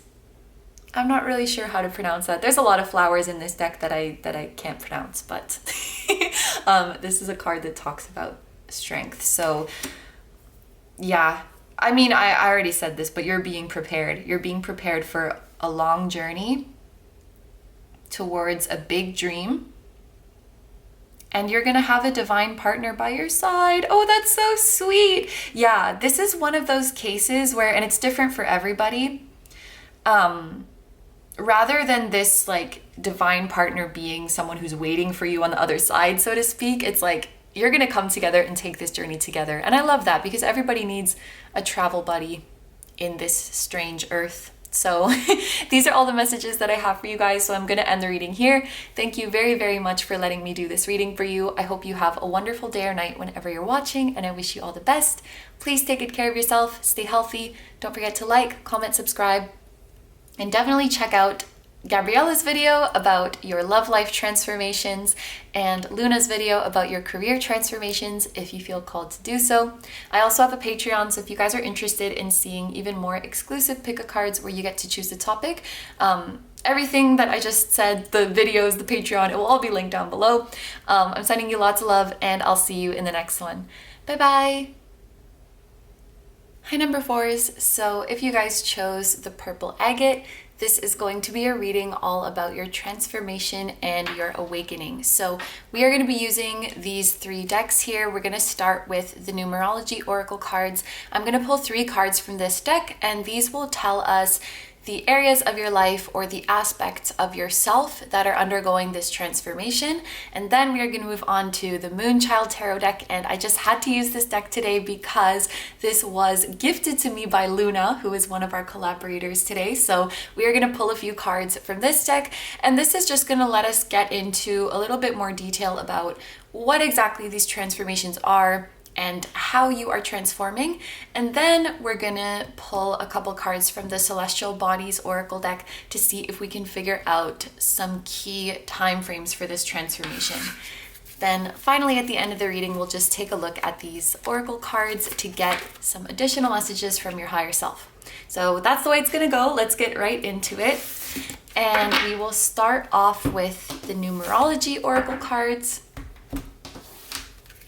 Let's see, for group number 4, what areas of their life or what aspects of themselves are undergoing this transformation? Ooh, so we have 2 coming out at the same time. First, we have completion with the number 9. We have spirituality. Ooh, so these 2 cards fell out at the same time, making me think that they might have something to do with each other. And it looks like you guys might be completing some sort of karmic cycle or completing some sort of spiritual lesson. The number 7 is a highly spiritual number, and here we have it repeated, the number 77. And the number 9 makes me think of healing, ascension, like this card says, completion or near completion, being at the end of a cycle, awakening. I think I didn't mention that yet. And the deep purpley blue colors of these cards are reminding me of the 3rd eye and crown chakras. So there's definitely some completion of a spiritual cycle here. Your awareness is heightening. Your psychic abilities are likely heightening as well. Let's pull one more and see what we got going on here.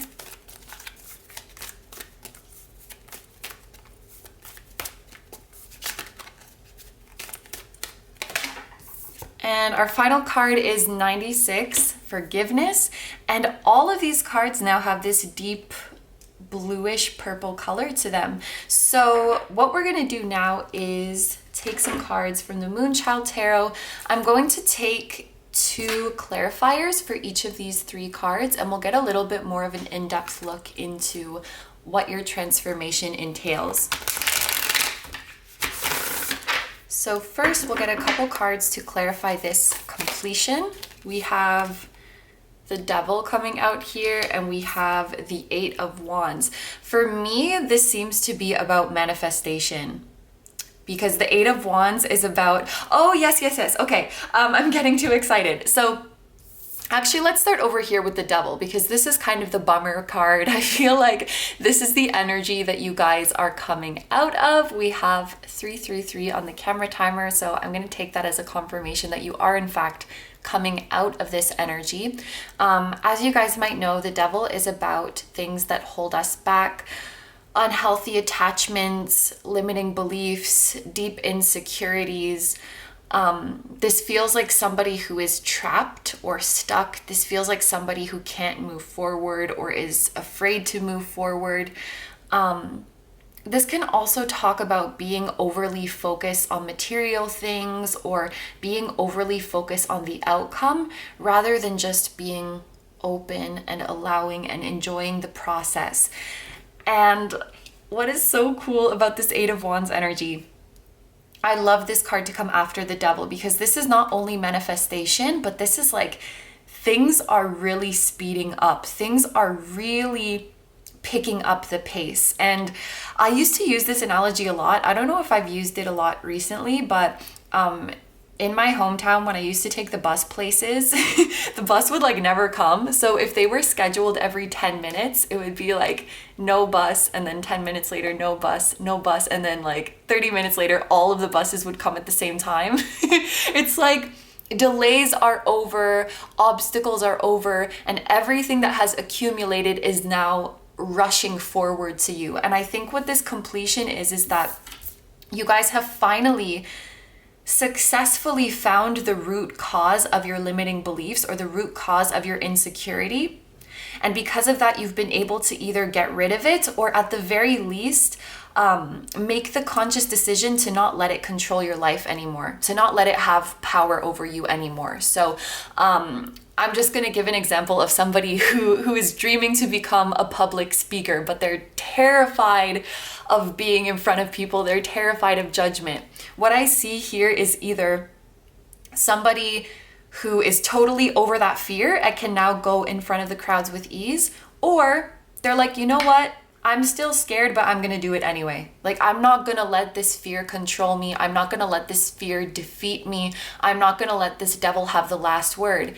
And then all of the speeches, all of the presentations, all of the performances that this person has been working on behind the scenes, it's like they have this whole repertoire of stuff to deliver now. So it's not like they moved past this fear and now they're at square one, they're at completely zero and starting from scratch. It's like this feeling of you have been preparing for this. You have been accumulating your own respective repertoire for whatever your dream is. And now that this barrier is out of the way, it's like a dam is broken and it can all just like whoosh, it can all just come spilling out. If I can give another visual or like another analogy, it's like you're here and the universe is here and this is your fear.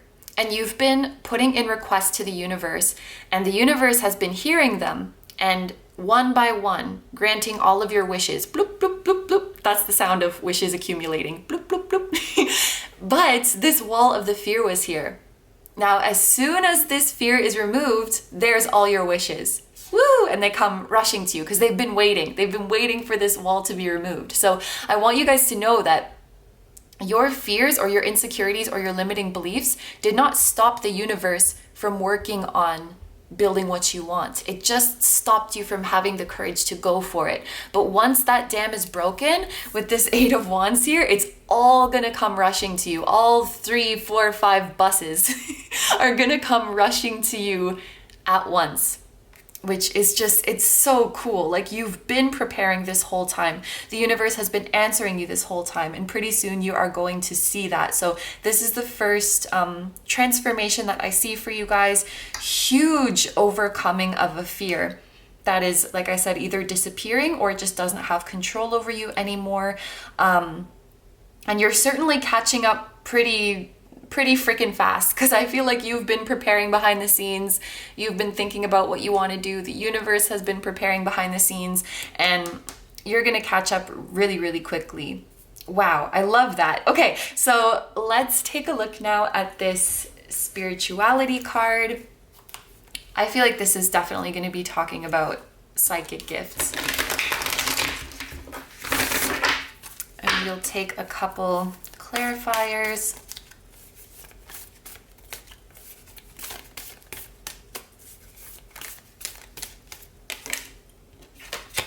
We have, ooh, the Page of Swords. This came out for group 3 as well. And we were talking about this card being about a connection to your higher self, or at least that's how I interpret it. So really cool that it's coming out under the spirituality card. This for me is like channeling. This is like telepathy. This is like claircognizance.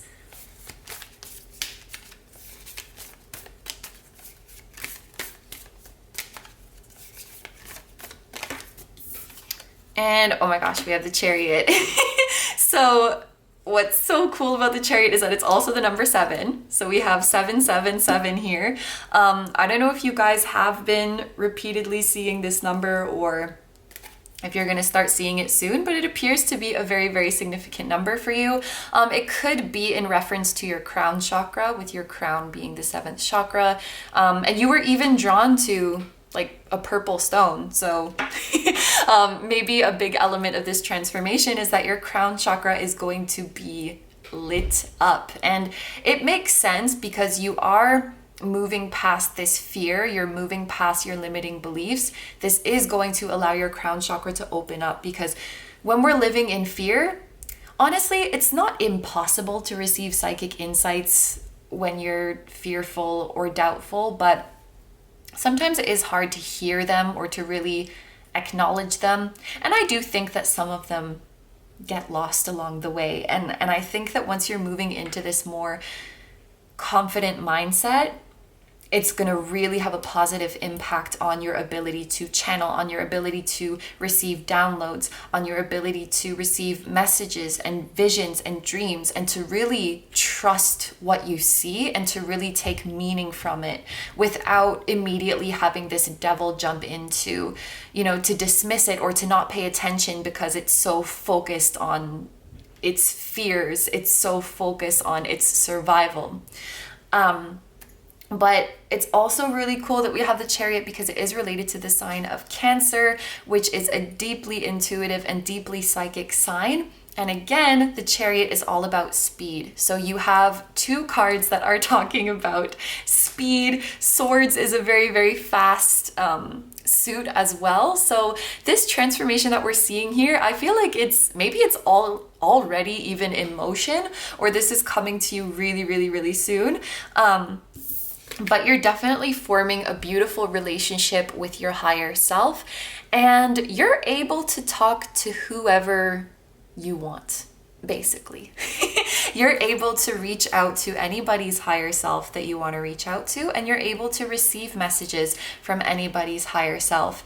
And every single one of our higher selves is constantly talking and is open to talk to each other, because we're all just part of the same big family. So don't be surprised if you start getting telepathic messages from people's higher selves, whether their humans are aware of it or not. If you guys focus your intention on any person, you are able to send them messages. And if you focus your attention on any person, you're also able to receive messages from their higher self. And there may actually be one or several higher selves around you already who are very, very eager to talk with you and very, very eager to connect with you. And the message that's coming through is like, this is kind of giving you the ability to see past people's persona, because when you talk to the higher self, you get the truth straight from the source. And Page of Swords is a very like straightforward, blunt, no bullshit kind of energy. So I just have this vision of you, like somebody is telling you one thing and then their higher self is telling you like, nah, that's bullshit. Like she's exaggerating, or he's lying, or they're just saying that because blah, blah, blah. Like you get the true story right from the source. And I think we spoke about the third eye chakra as well, which is that ability to see past the lies, to see past the veil, to see past what is on the surface in the 3D. It's like you guys are really getting a peek behind the scenes and really getting a strong connection to the 5D so that you can see what you and what others are really all about, essentially. And with this speed here, both of these cards contain so much speed. I think that you guys, if you haven't already, one big aspect of this transformation is like receiving downloads like lightning, or channeling like lightning. It's almost as if you get the answers to questions before you even knew that you had them, or before you even formulate the question, like the answer's already in your head. That's so cool. Yeah, major claircognizance vibes, major telepathy vibes going on here. Let's take a look at forgiveness as well.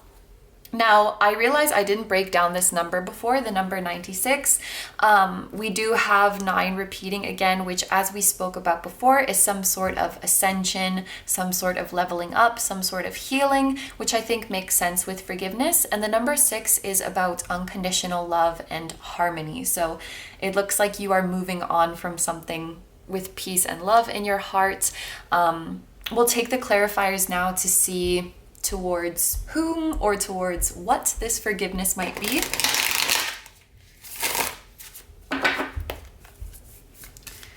Can we please get 2 clarifiers for this card of forgiveness? 2 clarifiers for forgiveness, and 2 coming out at the same time. I noticed that's happened like 3 times. 3 times during this reading. Your higher self is very efficient. That's that lightning speed. We have the Hierophant, and we have the Queen of Pentacles. So, okay. These 2 figures are very, I don't know if rigid is the right word, but I would say these 2 figures are very set in their ways. The Hierophant is all about tradition, about establishments, institutions, like previously established rules and norms in society. The Hierophant is the one who bestows truth and wisdom. But sometimes he kind of comes off as like an I'm always right type of person, or, you know, thinks that he knows the best or thinks that he can impose on you. I guess that's kind of the negative side of the Hierophant that I see coming through. And then the Queen of Pentacles, she is very kind, she is very warm, she is very nurturing, but the King and Queen of Pentacles are sort of more on the conservative side, more in the traditional side, more in the set in their ways kind of side. So what I'm kind of seeing here is maybe some figures in your life who wouldn't really bend at all, wouldn't really accommodate you at all when you had a differing opinion or when you had a different vision for your life. It could be parents, other relatives, teachers, could even be friends, honestly, or even society at large. But this is like a very practical, grounded, and set in stone kind of energy. And so, you know, what I see here is somebody who wants to go fast, who wants to change, who wants to innovate, who wants to be a free spirit. And actually, maybe these figures here were kind of responsible for this devil. Like, I feel like there were some people who, whenever you had a dream that was kind of big or kind of unconventional, kind of eccentric, kind of black sheepy in nature, these figures might have stepped in to be like, to directly or indirectly basically say to you, like, are you crazy? That's not a sound idea. You have to stick to the status quo. You have to stick to what we've been doing for ages. You have to stick to what we already know. Almost like these people are not comfortable with change. The Hierophant is associated with the sign of Taurus, which, as you guys might know, is very like, I don't like change, I don't want anything different, can be kind of stubborn. I just noticed we have another earth sign here, Capricorn with the devil. So I feel like this earth energy has just weighed you down. I think it's really good when these entities are presenting themselves in a more positive light. It's really, really good to have earthy influence. Like, I have a lot of fire and water in my charts, but a lot of my friends are earth signs, and I think I gravitate towards them because they do kind of keep me grounded. They keep me pacing myself. They keep me more level-headed, but this energy can become overbearing where you're so grounded that you can barely move.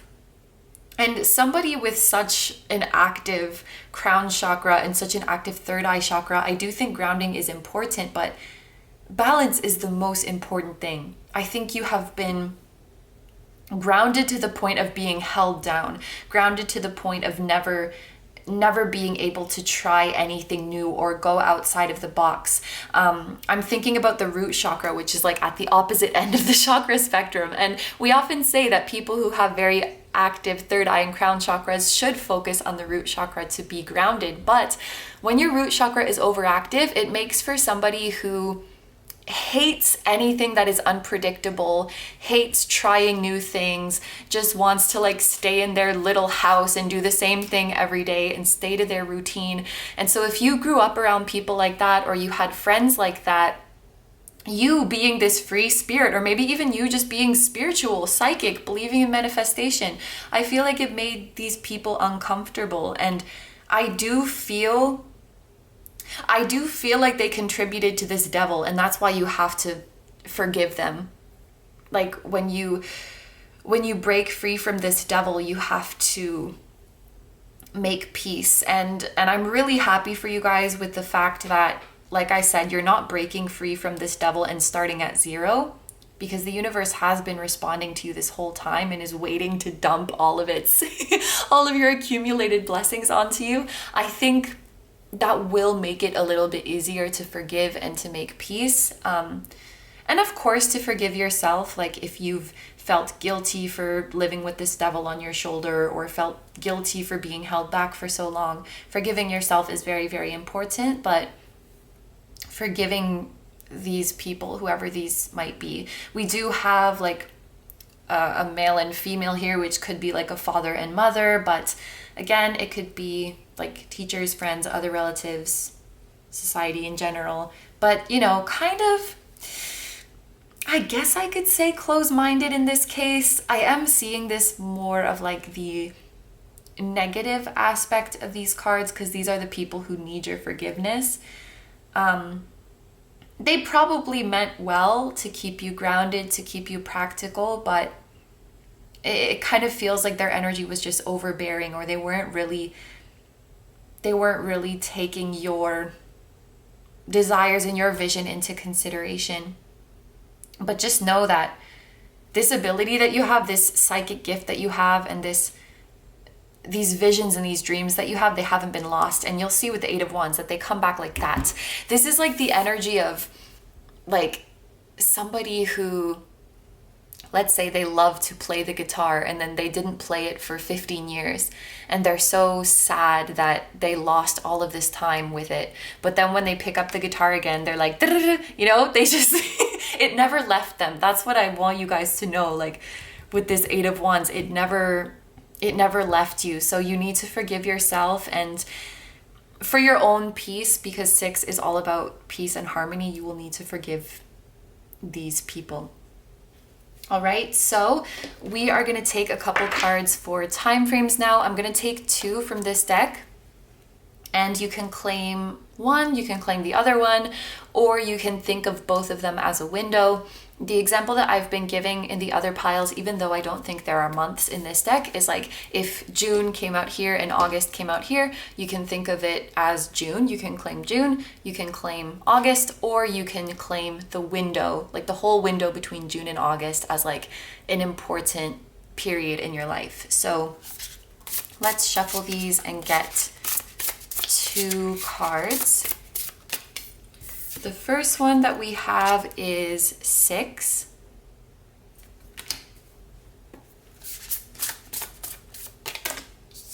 And the second one is waxing crescent. So I'm going to think of this as like in the phases of the moon, the waxing phase is like a quarter of the way through. So I'm going to say this will be a quarter. This is the first quarter, right? Waxing crescent. So a quarter of a year is 3 months. So let's say 6 weeks, 3 months. So you can claim 6 weeks here, you can claim 3 months here, or you can think of the whole window, like from 6, let's say 6 to 12 weeks. You could take that window as well. For when you will start to see these changes happening, when you'll start to feel more confident, when your manifestations will start to hit you like boom, boom, boom, boom, boom, when you'll start to feel more peaceful about your past. And now to finish off the reading, let's take a look at these oracle cards, which will be the final messages from your higher self. So first we have fill your cup with sacred giggles. That is so sweet. This is like, I did get this deck a while ago, but I haven't used it that much, and a lot of these cards I'm seeing for the first time. This is so freaking sweet. And I love the yellow color, which just brings so much joy, happiness, and cheer. Well, first of all, fill your cup is making me think of taking care of yourself, filling up your own cup, nurturing yourself, you know, making sure your needs and wants are met and you're doing good before taking care of others. And this card is just reminding you to find joy in each and every day. And I think it's also reminding you not to take things so seriously. That might be difficult if you grew up or have just spent a lot of time around people who, like the Hierophant and the Queen of Pentacles, do tend to take things very, very seriously, and like everything is such a big deal. I feel like your soul is someone who just wants to try new things and have fun with it and be free and laugh. And I could almost say kind of sees the world like a playground or like a really fascinating classroom. You have a lot of joy and childlike wonder in your soul, I think, that wants to come out. And yeah, this is just about finding the joy in each and every day and taking a more playful approach to life. We have allowing appreciation. The value of my life increases each time I appreciate everything in it. These cards go together so well. This is just about finding your joy, finding your laughter, appreciating the little moments in life. From your spellcasting oracle cards, we have well-being. Given what you're going through with this transformation, I definitely sense a huge improvement in your mental health. Like the more you're connected to your higher self, the more you're connected to your spirituality, the more you separate yourself from your fears, or the more you live your life boldly in spite of your fears, you're gonna find that your mental health is improving immensely. And actually, even your physical health might be improving. If you guys suffer from any sort of fatigue or any sort of chronic problems with your health or your physical comfort and well-being, a lot of that may be a result of stress and also a result of stifling your creativity or stifling your emotions. Obviously it goes without saying, we are not meant to suppress and block and stifle our expression, but when you have pent-up energy like this and when you have a lot of stress and frustration in your body, it can negatively impact your physical well-being. So that might be another bonus of removing this dam and of letting go of the past, is that you start to actually feel better physically. With this card here, you guys might sleep a lot better. Any like insomnia or bad dreams or nightmares, I feel like that will all be improving and you'll start to have very, very peaceful sleeps. If you do dream, it will be beautiful dreams. It will even be psychic dreams. It will be even lucid dreams. Oh my gosh. And then the final card for you guys is hope. I love that so much because it matches really well with the beautiful yellow color. Sunflower is such a freaking happy flower. It just represents joy. It represents a light heart. I love that for you guys. I feel like in this new chapter, happiness and hope is going to be your baseline. Like the default perspective that you operate from. It's not going to be something that you're trying to achieve or trying to obtain. Hope is just what you are. Joy is just what you are. You could not be any other way. This is you. You're the sunflower. And I'm also thinking about how tall sunflowers are, like how high up they are that everybody can see them. So I do think that this newfound, or what would you call it, refound joy and hope in you guys is going to light up the lives of many others and inspire many others as well. And I think I say this pretty often when I when I kind of pick up that I'm reading for a black sheep, but the more we embrace our black sheepness and find our joy in it, it wakes up all the other black sheeps around who may still be in this devil situation and who still may be afraid to come forward and defy the Hierophant and the Queen of Pentacles and be who they truly are. So I think your joy is going to be visible to many people, and it's going to be so beautiful and inspiring to them. Okay, so these are all the messages I see for you guys, so I'm going to end the reading here. Thank you very, very much for letting me do this reading for you. I hope you have a wonderful day or night whenever you're watching, and I wish you all the best. Please take good care of yourself, stay healthy, don't forget to like, comment, subscribe. Definitely check out Gabriella's video on love transformations. I keep forgetting who's doing what, even though it's so obvious. And Luna's video on career transformations. Both of those will be linked down below if you do feel called to them. I also have a Patreon, so if you guys are interested in seeing even more exclusive pick-a-cards where you get to choose the topic, that will be linked down below too. I'm sending you guys lots of love, and I will see you in the next one. Bye bye!